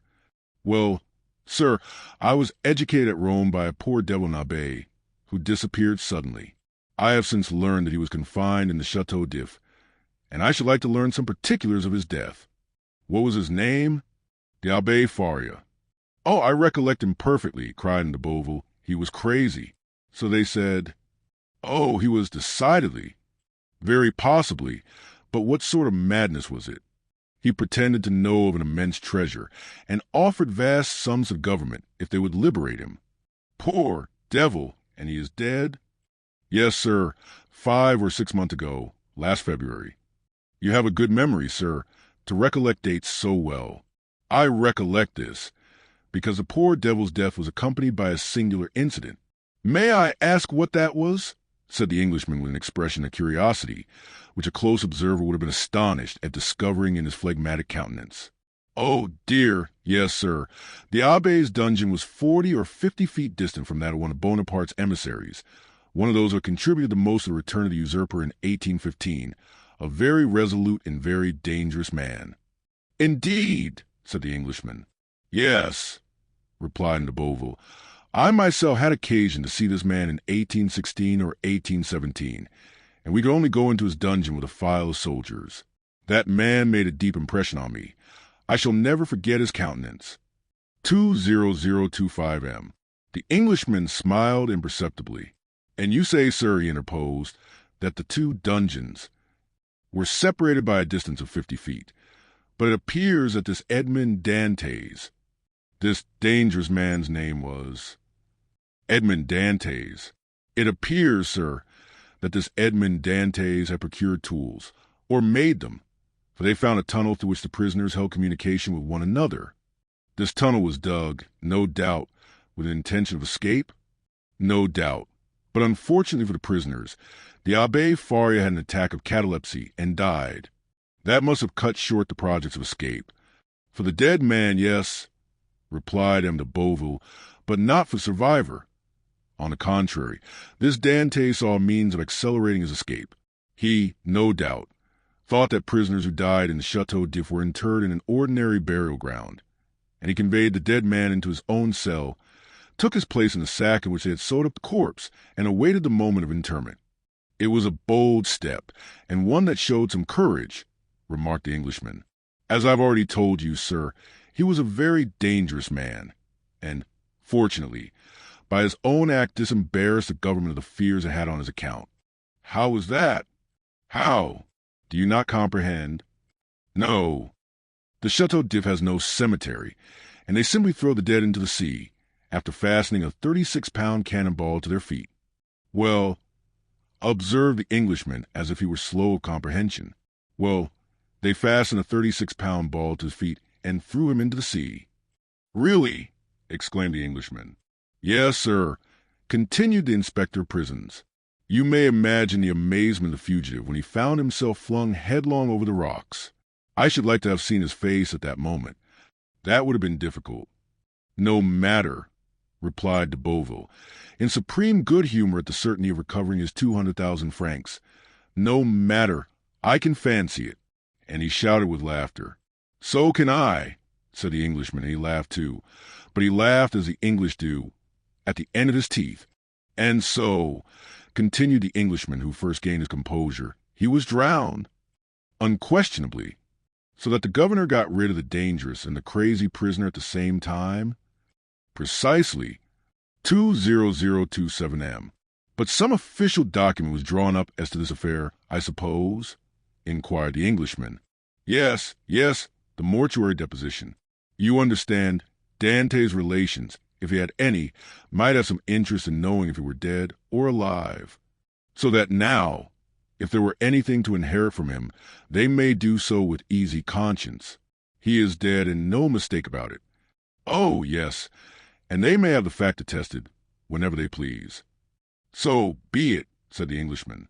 But to return to these registers. True, this story has diverted our attention from them. Excuse me. Excuse you for what? For the story? By no means. It really seems to me very curious. Yes, indeed. So, sir, you wish to see all relating to the poor abbé, who really was gentleness itself. Yes, you will much oblige me. Go into my study here, and I will show it to you. And they both entered M. de Beauville's study. Everything was here arranged in perfect order. Each register had its number, each file of papers its place. The inspector begged the Englishman to seat himself in an armchair and place before him the register and documents relative to the Chateau d'If, giving him all the time he desired for the examination, while de Beauville seated himself in a corner and began to read his newspaper. The Englishman easily found the entries relative to the Abbé Faria, but it seemed that the history which the inspector had related interested him greatly, for after having perused the first documents, he turned over the leaves until he reached the deposition respecting Edmond Dantès. There he found everything arranged in due order: the accusation, examination, morals petition, and de Villefort's marginal notes. He folded up the accusation quietly, and put it as quietly in his pocket, read the examination, and saw that the name of Noirtier was not mentioned in it. Perused, too, the application dated April 10th, 1815, in which Morel, by the deputy procurer's advice, exaggerated with the best intentions, for Napoleon was then on the throne, the services Dantès had rendered to the imperial cause, services which Villefort's certificates rendered indisputable. Then he saw through the whole thing. This petition to Napoleon, kept back by Villefort, had become, under the Second Restoration, a terrible weapon against him in the hands of the king's attorney. He was no longer astonished when he searched on to find in the register this note, placed in a bracket against his name: Edmond Dantès, an inveterate Bonapartist, took an active part in the return from the island of Elba, to be kept in strict solitary confinement, and to be closely watched and guarded. Beneath these lines was written in another hand: See note above, nothing can be done. He compared the writing in the bracket with the writing of the certificate placed beneath Morel's petition, and discovered that the note in the bracket was the same writing as the certificate, that is to say, was in Villefort's handwriting, 20029M. As to the note which accompanied this, the Englishman understood that it might have been added by some inspector who had taken a momentary interest in Dante's situation, but who had, from the remarks we have quoted, found it impossible to give any effect to the interest he had felt. As we have said, the inspector, from discretion and that he might not disturb the Abbé Faria's pupil in his researches, had seated himself in a corner and was reading Le Drapeau Blanc. He did not see the Englishman fold up and place in his pocket the accusation written by Danglars under the arbor of La Reserve, and which had the postmark: Marseilles, February 27th, delivery 6 o'clock p.m. But it must be said that if he had seen it, he attached so little importance to this scrap of paper, and so much importance to his 200,000 francs, that he would not have opposed whatever the Englishman might do, however irregular it might be. Thanks, said the latter, closing the register with a slam. I have all I want. Now it is for me to perform my promise. Give me a simple assignment of your debt. Acknowledge therein the receipt of the cash, and I will hand you over the money. He rose, gave his seat to M. de Beauville, who took it without ceremony, and quickly drew up the required assignment, while the Englishman counted out the banknotes on the other side of the desk. Chapter 29. The House of Morel and Son. Anyone who had quitted Marseilles a few years previously, well acquainted with the interior of Morel's warehouse, and had returned at this date, would have found a great change. instead of that air of life, of comfort and happiness that permeates a flourishing and prosperous business establishment. Instead of merry faces at the windows, busy clerks hurrying to and fro in the long corridors. Instead of the court filled with bales of goods, re-echoing with the cries and the jokes of porters, one would have immediately perceived all aspect of sadness and gloom. Out of all the numerous clerks that used to fill the deserted corridor and the empty office, but two remained. One was a young man of 3 or 24, who was in love with M. Morrel's daughter, and had remained with him in spite of the efforts of his friends to induce him to withdraw.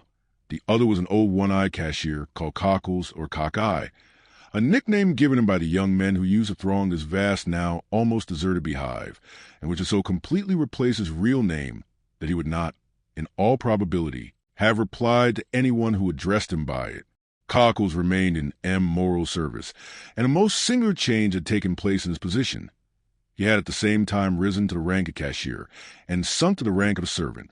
He was, however, the same Cockles, good, patient, devoted, but inflexible on the subject of arithmetic, the only point on which he had stood firm against the world, even against M. Morrel, and strong in the multiplication table, which he had at his fingers' ends, no matter what scheme or what trap was laid to catch him.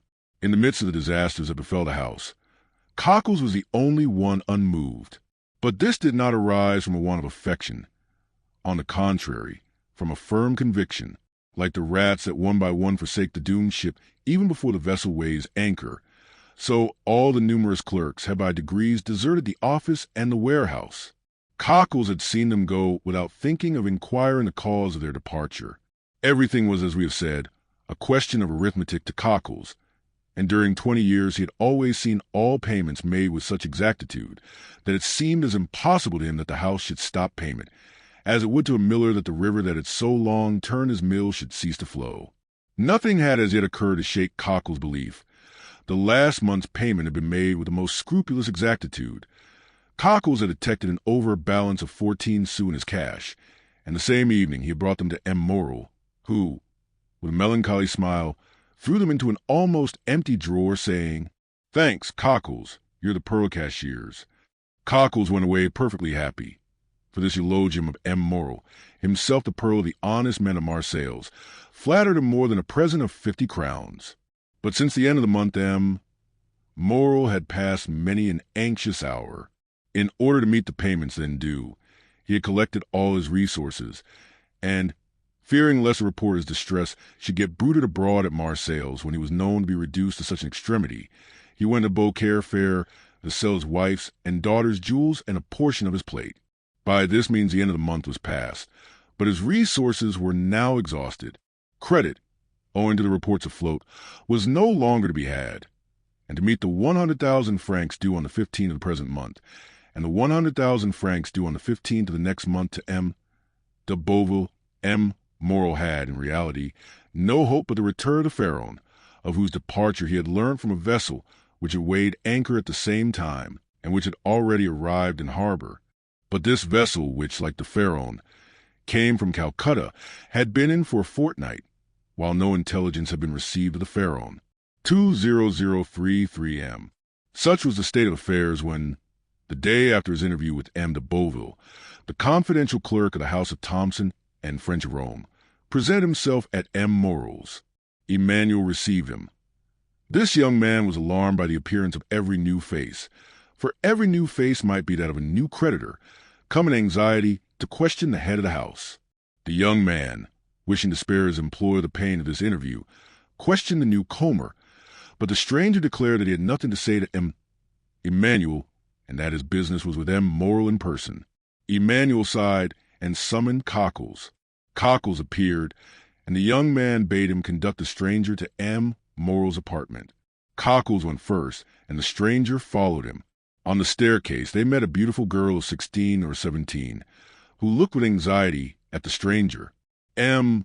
Morrel is in his room, is he not, Mademoiselle Julie?" said the cashier. "Yes, I think so, at least," said the young girl hesitatingly.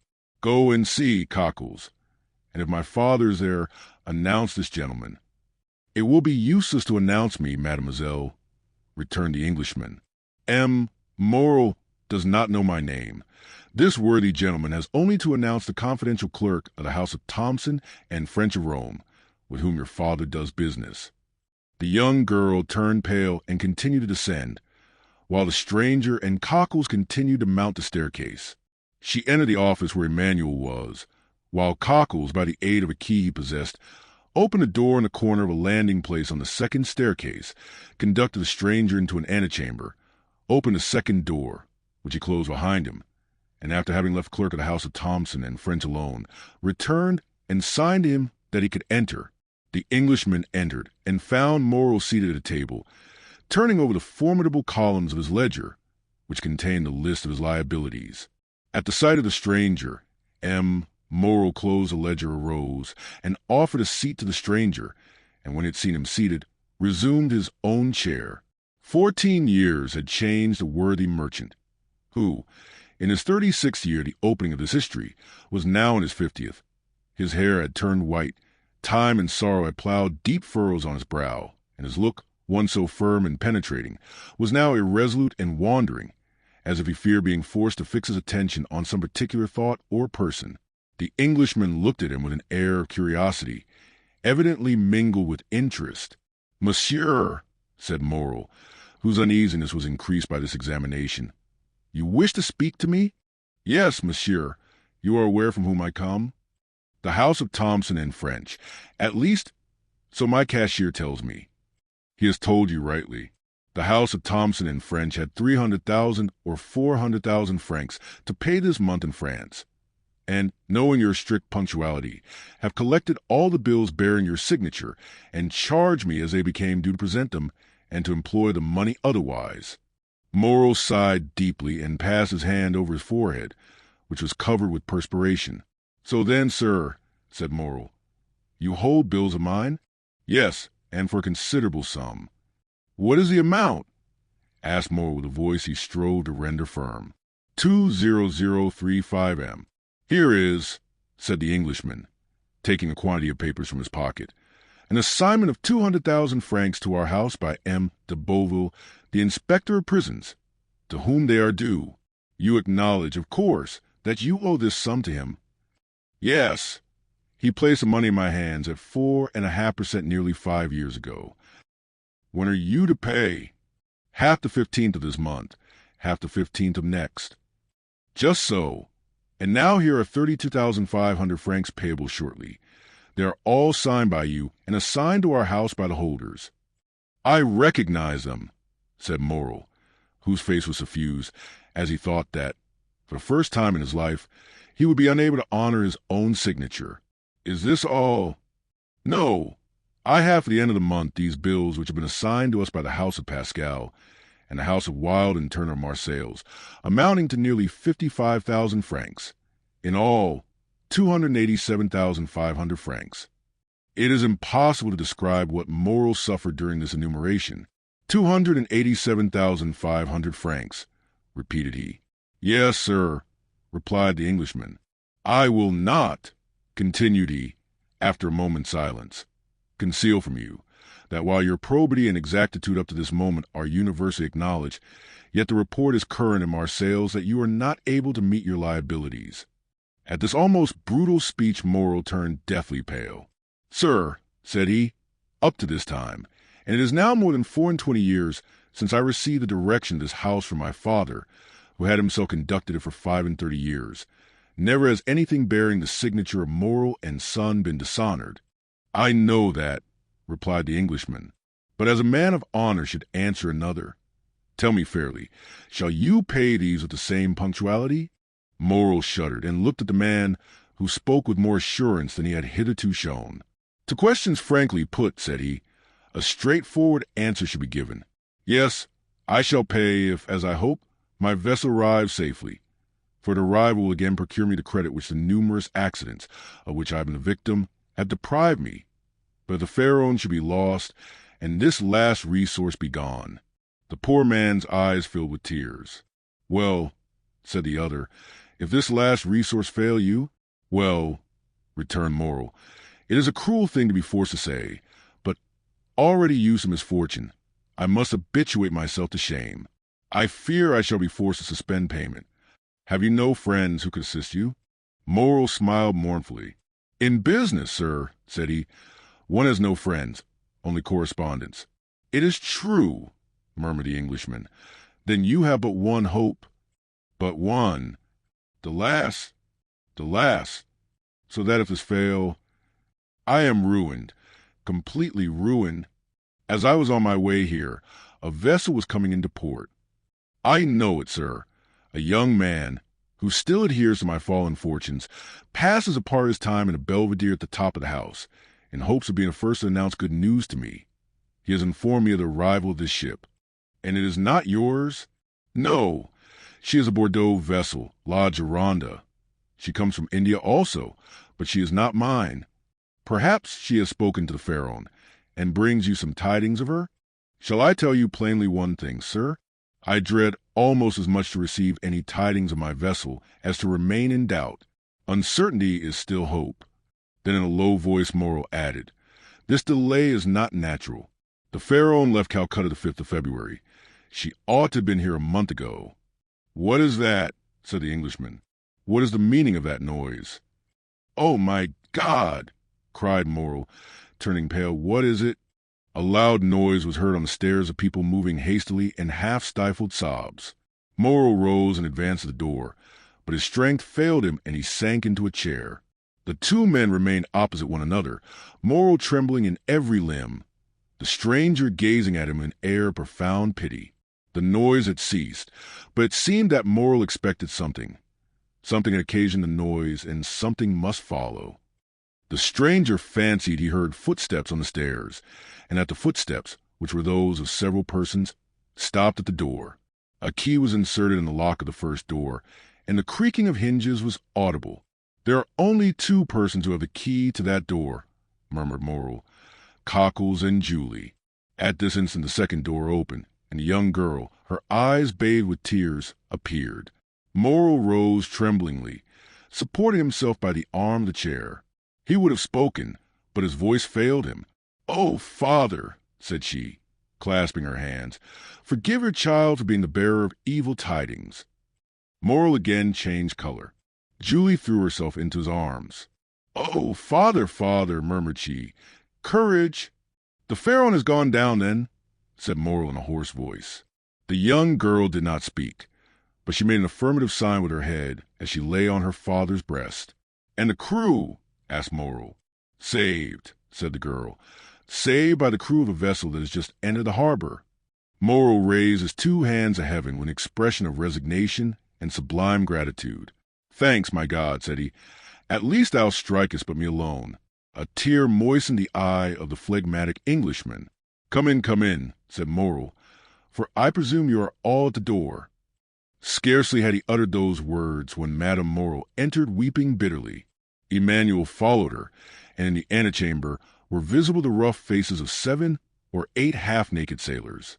At the sight of these men the Englishman started and advanced a step, then restrained himself and retired into the farthest and most obscure corner of the apartment. Madame Morrill sat down by her husband and took one of his hands in hers. Julie still lay with her head on his shoulder. Emmanuel stood in the center of the chamber and seemed to form the link between Morrill's family and the sailors at the door. "How did this happen?" said Morrill. "Draw nearer, Penelon," said the young man, "and tell us all about it." An old seaman, bronzed by the tropical sun, advanced, twirling the remains of a hat between his hands.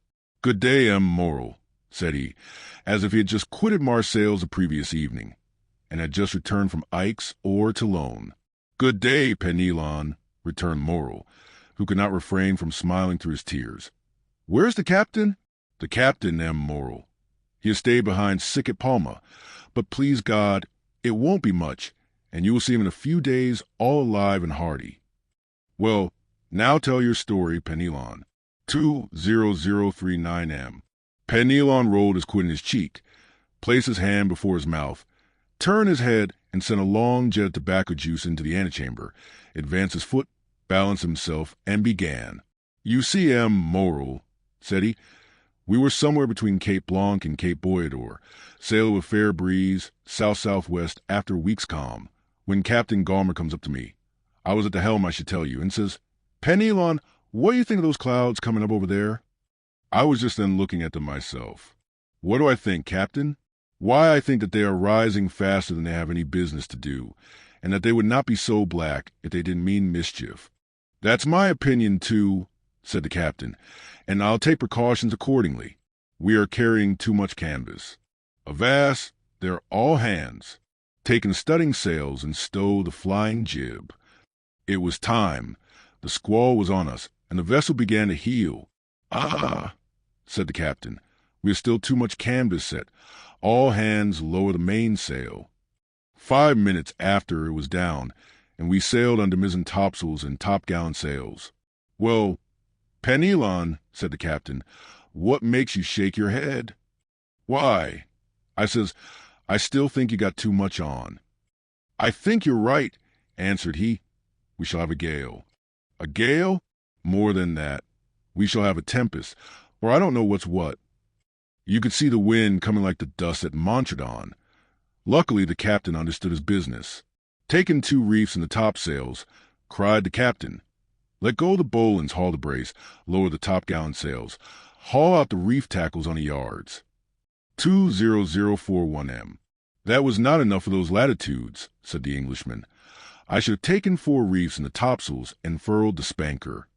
His firm, sonorous, and unexpected voice made everyone start. Penelon put his hand over his eyes, and then stared at the man who thus criticized the maneuvers of his captain.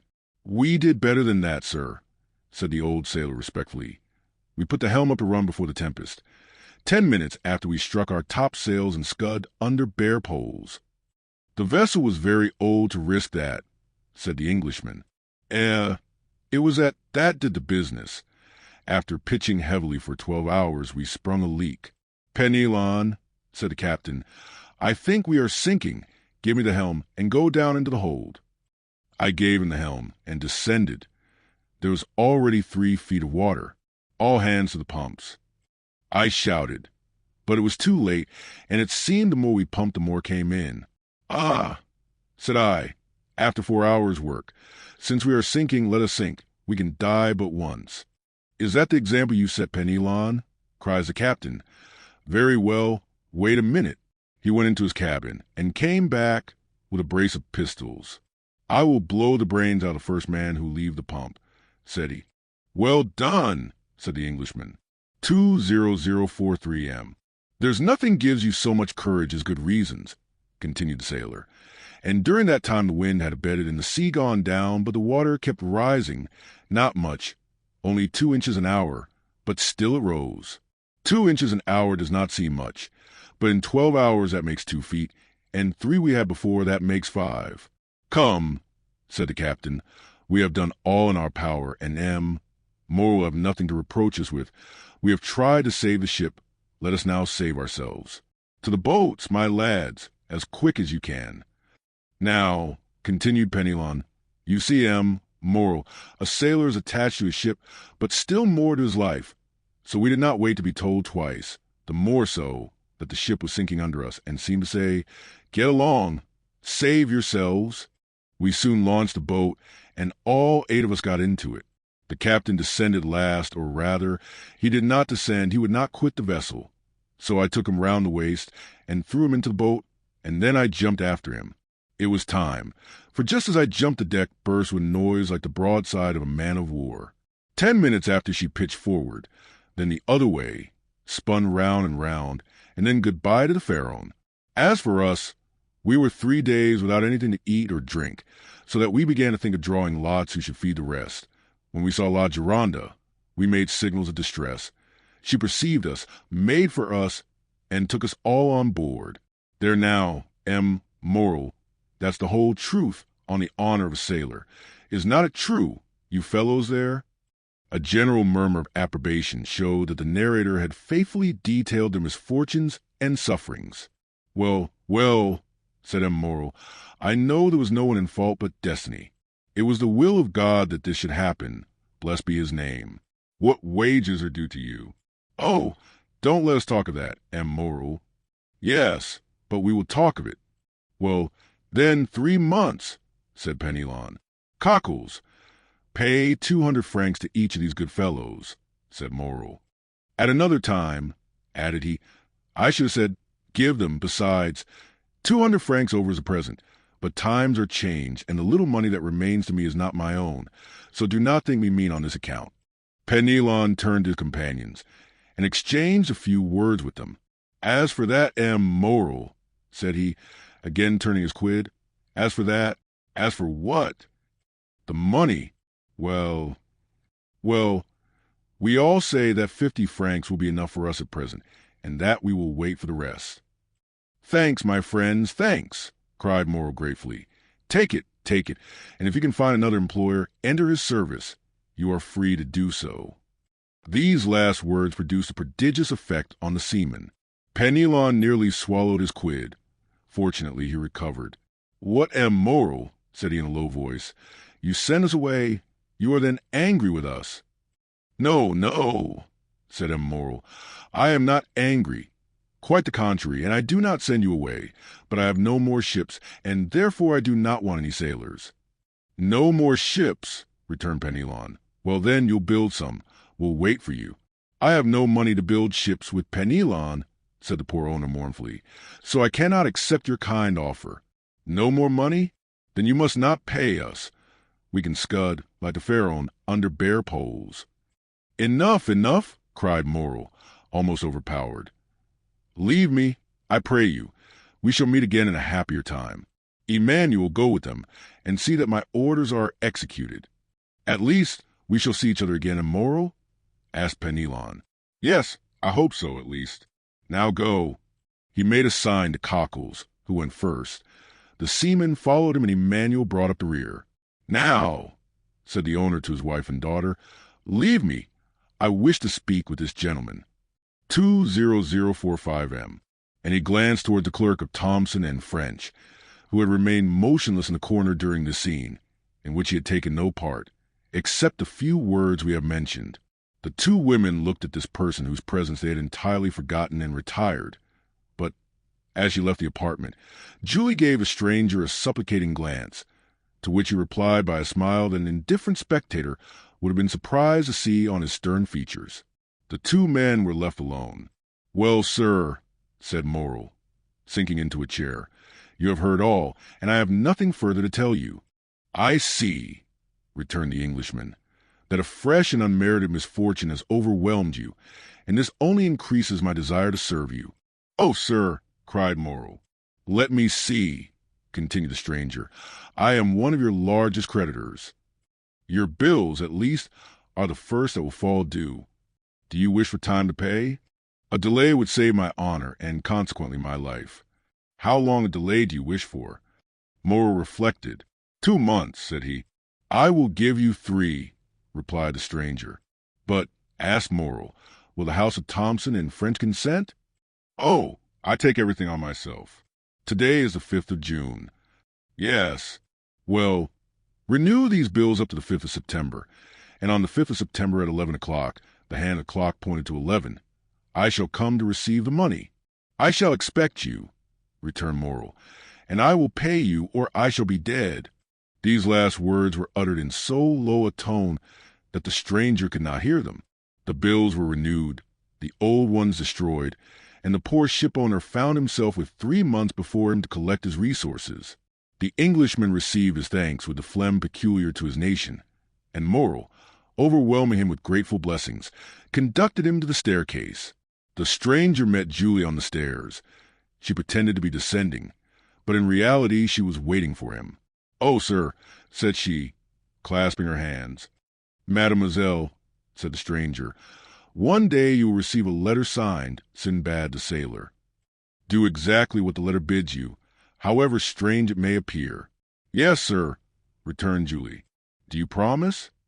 I swear to you I will. It is well. Adieu, mademoiselle. Continue to be the good, sweet girl you are at present, and I have great hopes that heaven will reward you by giving you Emmanuel for a husband. Julie uttered a faint cry, blushed like a rose, and leaned against the baluster. The stranger waved his hand and continued to descend. In the court he found Penelon, who, with a rouleau of 100 francs in either hand, seemed unable to make up his mind to retain them. Come with me, my friend.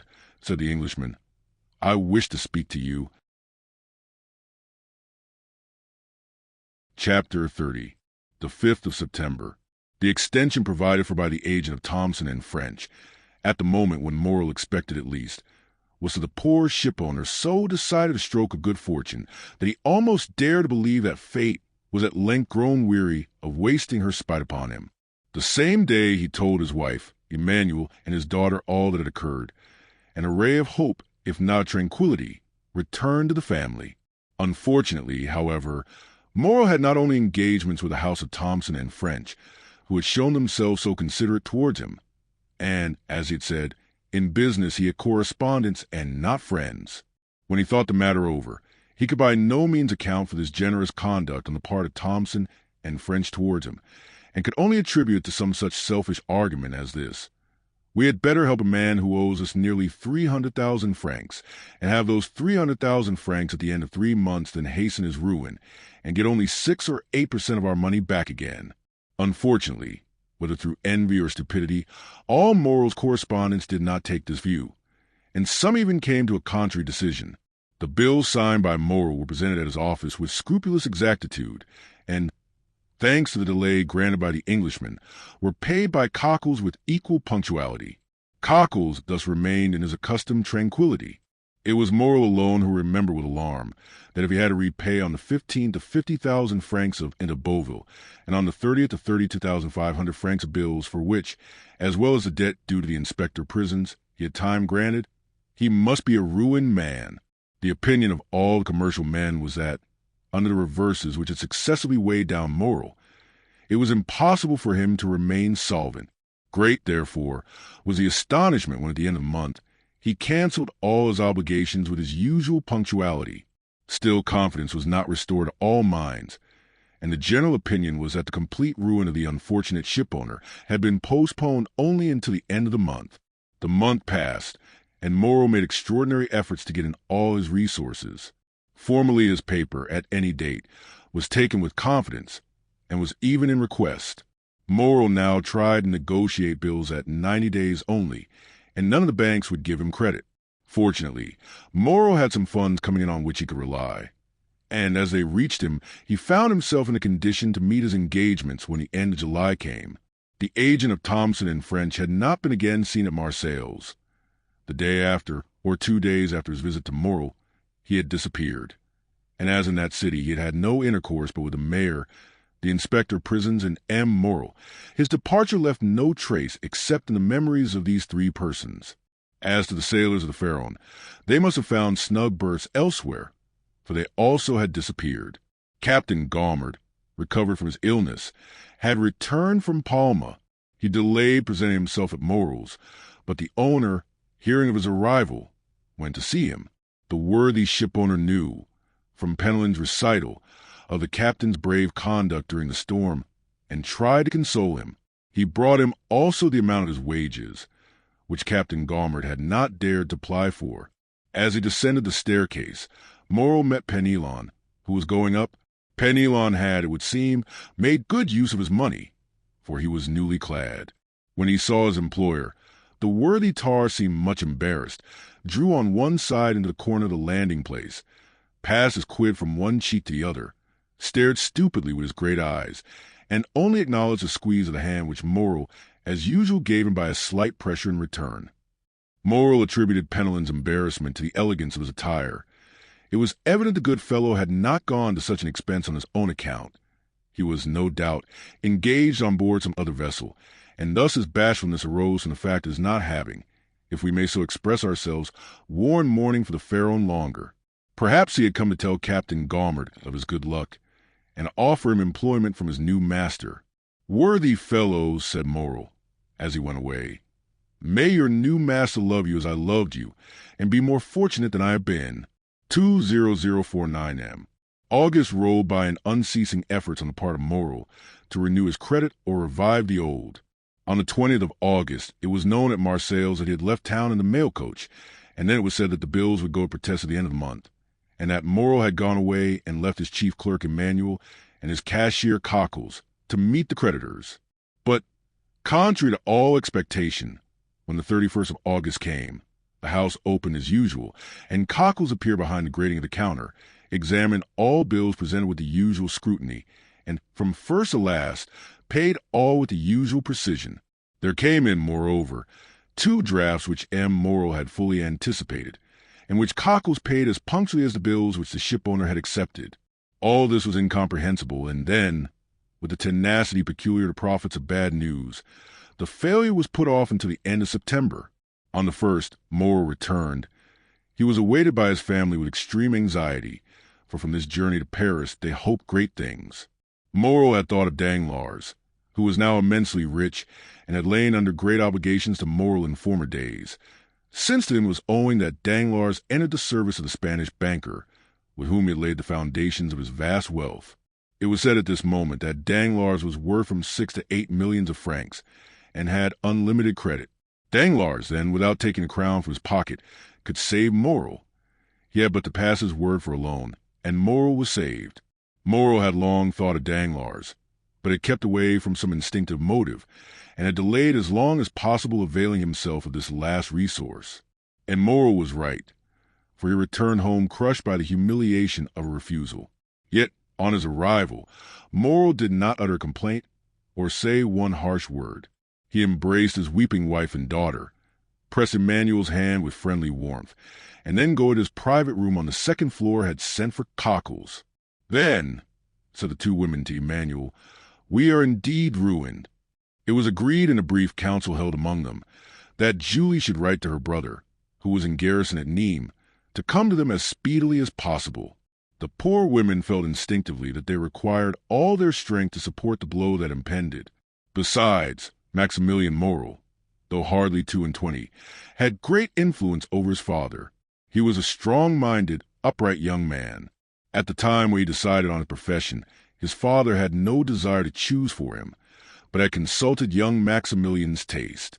He had at once declared for a military life, and had in consequence studied hard, passed brilliantly through the Polytechnic School, and left it as sub-lieutenant of the 53rd of the line.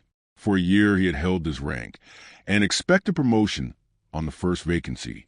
In his regiment, Maximilian Morrill was noted for his rigid observance, not only of the obligations imposed on a soldier, but also the duties of a man, and he thus gained the name of the Stoic. We need hardly say that many of those who gave him this epithet repeated it because they had heard it and did not even know what it meant. This was the young man whom his mother and sister called to their aid to sustain them under the serious trial which they felt they would soon have to endure. They had not mistaken the gravity of this event.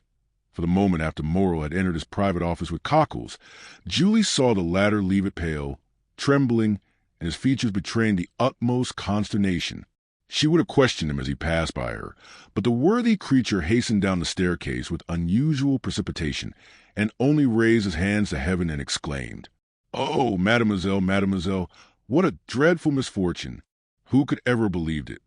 A moment afterwards Julie saw him go upstairs carrying 2 or 3 heavy ledgers, a portfolio, and a bag of money.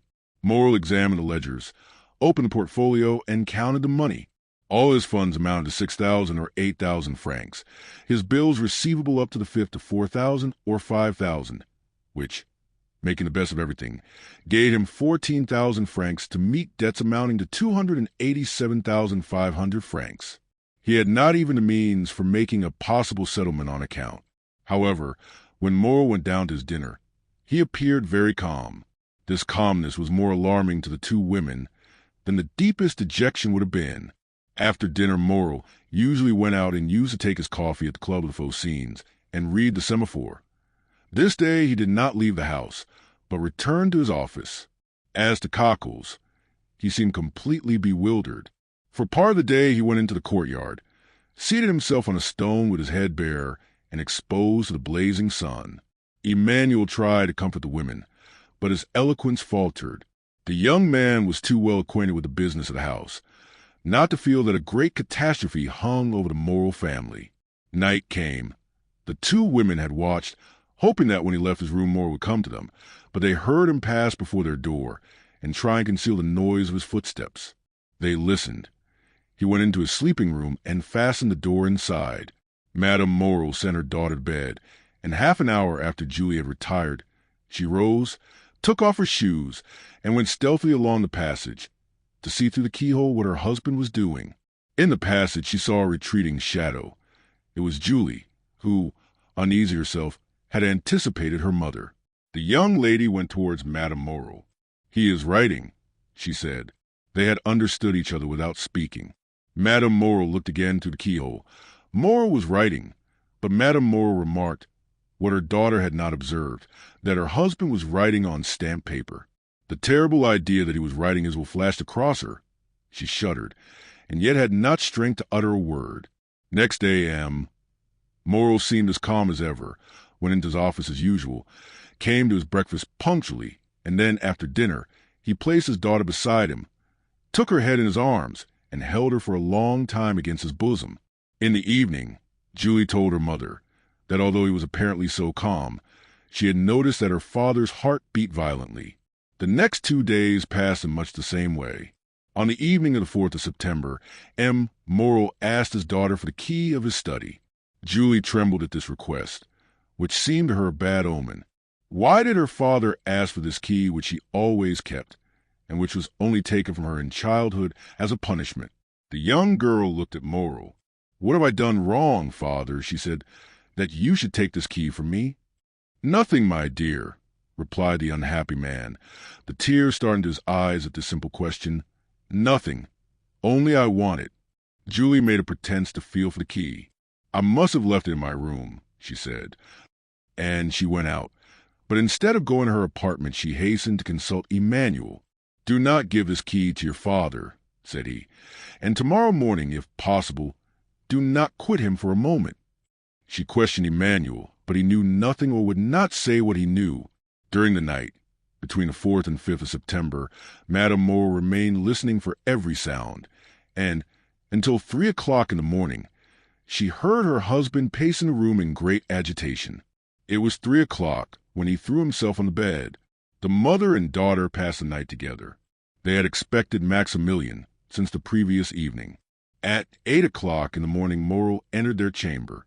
He was calm, but the agitation of the night was legible in his pale and careworn visage. They did not dare to ask him how he had slept. Moreau was kinder to his wife, more affectionate to his daughter than he had ever been. He could not cease gazing at and kissing the sweet girl. Julie, mindful of Emmanuel's request, was following her father when he quitted the room, but he said to her quickly, "Remain with your mother, dearest." Julie wished to accompany him. "I wish you to do so," said he. This was the first time Moreau had ever so spoken, but he said it in a tone of paternal kindness, and Julie did not dare to disobey. She remained at the same spot, standing mute and motionless. An instant afterwards the door opened. She felt 2 arms encircle her, and a mouth press her forehead. She looked up and uttered an exclamation of joy. 2:0053 a.m. "Maximilian, my dearest brother," she cried. At these words Madame Moreau rose and threw herself into her son's arms. "Mother," said the young man, looking alternately at Madame Moreau and her daughter, "what has occurred? What has happened? Your letter has frightened me, and I come hither with all speed." "Julie," said Madame Moreau, making a sign to the young man, "go and tell your father that Maximilian has just arrived." The young lady rushed out of the apartment, but on the first step of the staircase she found a man holding a letter in his hand. "Are you not Mademoiselle Julie Moreau?" inquired the man, with a strong Italian accent. "Yes, sir," replied Julie with hesitation. "What is your pleasure? I do not know you." "Read this letter," he said, handing it to her. Julie hesitated. "It concerns the best interests of your father," said the messenger. The young girl hastily took the letter from him. She opened it quickly and read, "Go this moment to the Orleans de Mailhan. Enter the house number 15. Ask the porter for the key of the room on the 5th floor. Enter the apartment. Take from the corner of the mantelpiece a purse netted in red silk, and give it to your father. It is important that he should receive it before 11 o'clock. You promise to obey me implicitly. Remember your oath. Sinbad the Sailor." The young girl uttered a joyful cry, raised her eyes, looked round to question the messenger, but he had disappeared. She cast her eyes again over the note to peruse it a second time, and saw there was a postscript. She read, It is important that you should fulfill this mission in person and alone. If you go accompanied by any other person, or should anyone else go in your place, the porter will reply that he does not know anything about it. This postscript decreased greatly the young girl's happiness. Was there nothing to fear? Was there not some snare laid for her? Her innocence had kept her in ignorance of the dangers that might assail a young girl of her age. But there is no need to know danger in order to fear it. Indeed, it may be observed that it is usually unknown perils that inspire the greatest terror. Julie hesitated and resolved to take counsel. Yet, through a singular impulse, it was neither to her mother nor her brother that she applied, but to Emmanuel. She hastened down and told him what had occurred on the day when the agent of Thompson and French had come to her father's, related the scene on the staircase, repeated the promise she had made, and showed him the letter. "You must go, then, mademoiselle," said Emmanuel. "Go there?" murmured Julie. "Yes, I will accompany you." "But did you not read that I must be alone?" said Julie. "And you shall be alone," replied the young man. "I will await you at the corner of the Rue du Musée, and if you are so long absent as to make me uneasy, I will hasten to rejoin you, and woe to him of whom you shall have cause to complain to me." "Then, Emmanuel," said the young girl with hesitation, "it is your opinion that I should obey this invitation?" "Yes." "Did not the messenger say your father's safety depended upon it?" "But what danger threatens him, then, Emmanuel?" she asked. Emmanuel hesitated a moment, but his desire to make Julie decide immediately made him reply. "Listen," he said. "Today is the 5th of September, is it not?" "Yes." "Today, then, at 11 o'clock. Your father has nearly 300,000 francs to pay?" "Yes, we know that." "Well, then," continued Emmanuel, "we have not 15,000 francs in the house." "What will happen, then?" "Why, if today before 11 o'clock your father has not found someone who will come to his aid, he will be compelled at 12 o'clock to declare himself a bankrupt." "Oh, come, then, come!" cried she, hastening away with the young man. During this time, Madame Moreau had told her son everything. The young man knew quite well that, after the succession of misfortunes which had befallen his father, great changes had taken place in the style of living and housekeeping. But he did not know that matters had reached such a point. He was thunderstruck. Then, rushing hastily out of the apartment, he ran upstairs, expecting to find his father in his study, but he rapped there in vain. While he was yet at the door of the study, he heard the bedroom door open, turned, and saw his father. Instead of going direct to his study, Moreau had returned to his bedchamber, which he was only this moment quitting. Moreau uttered a cry of surprise at the sight of his son, of whose arrival he was ignorant. He remained motionless on the spot, pressing with his left hand something he concealed under his coat. Maximilian sprang down the staircase and threw his arms round his father's neck, but suddenly he recoiled and placed his right hand on Moreau's breast. "Father," he exclaimed, turning pale as death, "what are you going to do with that brace of pistols under your coat?" "Oh, this is what I feared," said Moreau. "Father, father, in heaven's name," exclaimed the young man, "what are these weapons for?" "Maximilian," replied Moreau, looking fixedly at his son, "you are a man and a man of honor. Come, and I will explain to you." And with a firm step Moreau went up to the study, while Maximilian followed him, trembling as he went. Moreau opened the door and closed it behind his son. Then, crossing the anteroom, went to his desk on which he placed the pistols, and pointed with his finger to an open ledger. In this ledger was made out an exact balance sheet of his affairs. Moreau had to pay, within half an hour, 287,500 francs. All he possessed was 15,257 francs. "Read," said Moreau. The young man was overwhelmed as he read. Moreau said not a word. What could he say? What need he add to such a desperate proof in figures? "And have you done all that is possible, father, to meet this disastrous result?" asked the young man, after a moment's pause. "I have," replied Moreau. "You have no money coming in on which you can rely?" "None."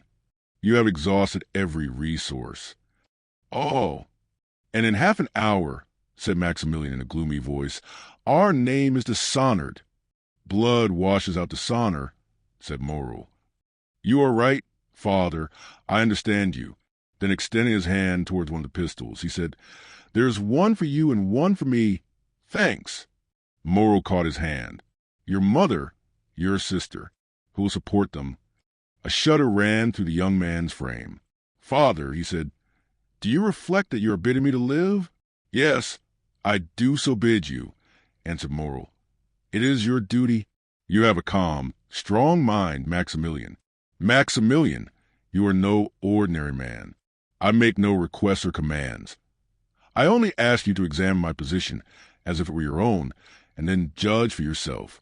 The young man reflected for a moment. Then an expression of sublime resignation appeared in his eyes, and with a slow and sad gesture, he took off his 2 epaulets, the insignia of his rank. Be it so, then, my father, he said, extending his hand to Moral. Die in peace, my father, I will live. Moral was about to cast himself on his knees before his son, but Maximilian caught him in his arms, and those 2 noble hearts were pressed against each other for a moment. You know it is not my fault, said Moral. 20057M. Maximilian smiled. I know, father, you are the most honorable man I have ever known. Good, my son, and now there is no more to be said. Go and rejoin your mother and sister. My father, said the young man, bending his knee, bless me. Moral took the head of his son between his 2 hands, drew him forward, and kissing his forehead several times said, Oh, yes, yes, I bless you in my own name, and in the name of 3 generations of irreproachable men who say through me, the edifice which misfortune has destroyed, Providence may build up again. On seeing me die such a death, the most inexorable will have pity on you. To you, perhaps, they will accord the time they have refused to me. Then do your best to keep our name free from dishonor. Go to work, labor, young man, struggle ardently and courageously. Live, yourself, your mother and sister, with the most rigid economy, so that from day to day the property of those whom I leave in your hands may augment and fructify.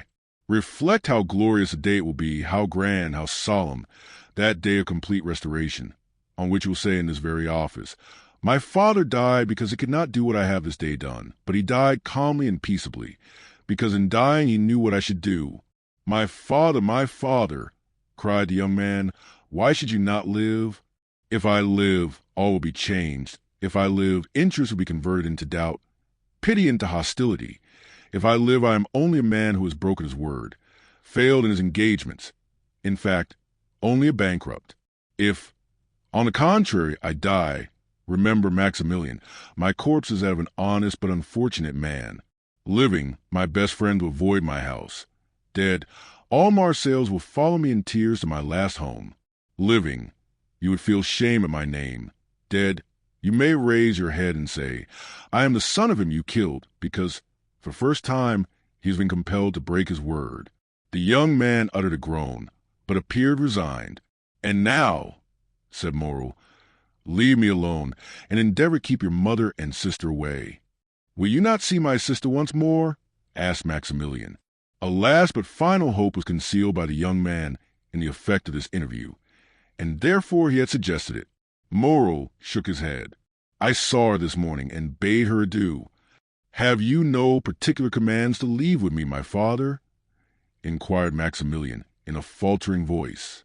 Yes, my son, and a sacred command. Say it, my father.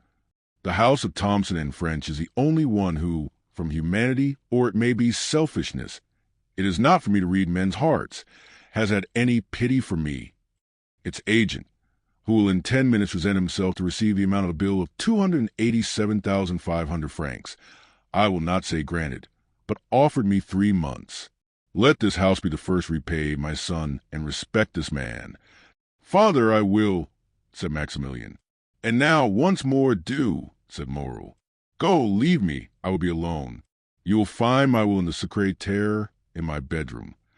The young man remained standing and motionless, having but the force of will, and not the power of execution. Hear me, Maximilian, said his father.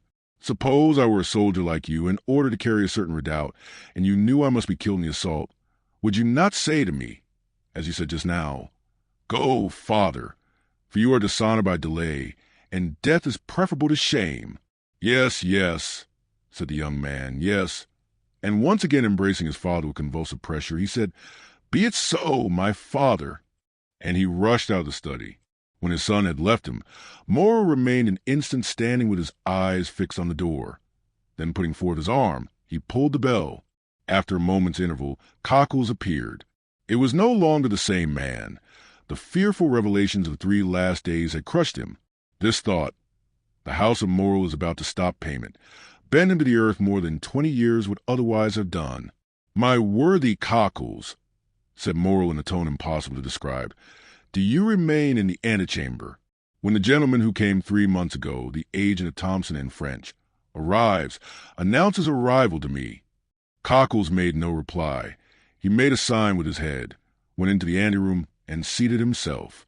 Morrow fell back in his chair, his eyes fixed on the clock. There were 7 minutes left. That was all. The hand moved on with incredible rapidity. He seemed to see its motion. What passed in the mind of this man at the supreme moment of his agony cannot be told in words. He was still comparatively young. He was surrounded by the loving care of a devoted family, but had convinced himself by a course of reasoning, illogical perhaps, yet certainly plausible, that he must separate himself from all he held dear in the world, even life itself. To form the slightest idea of his feelings, one must have seen his face with expression of enforced resignation, and its tear-moistened eyes raised to heaven. The minute hand moved on. The pistols were loaded. He stretched forth his hand, took one up, and murmured his daughter's name. Then he laid it down, seized his pen, and wrote a few words. It seemed to him as if he had not taken sufficient farewell of his beloved daughter. Then he turned again to the clock, counting time now not by minutes, but by seconds. He took up the deadly weapon again, his lips parted and his eyes fixed on the clock, and then shuddered at the click of the trigger as he cocked the pistol. At this moment of mortal anguish the cold sweat came forth upon his brow. A pang stronger than death clutched at his heartstrings. He heard the door of the staircase creak on its hinges. The clock gave its warning to strike 11. The door of his study opened. Morrow did not turn round.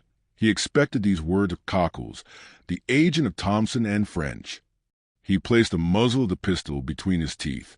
Suddenly he heard a cry. It was his daughter's voice. He turned and saw Julie. The pistol fell from his hands. "My father," cried the young girl out of breath, and half dead with joy. "Saved!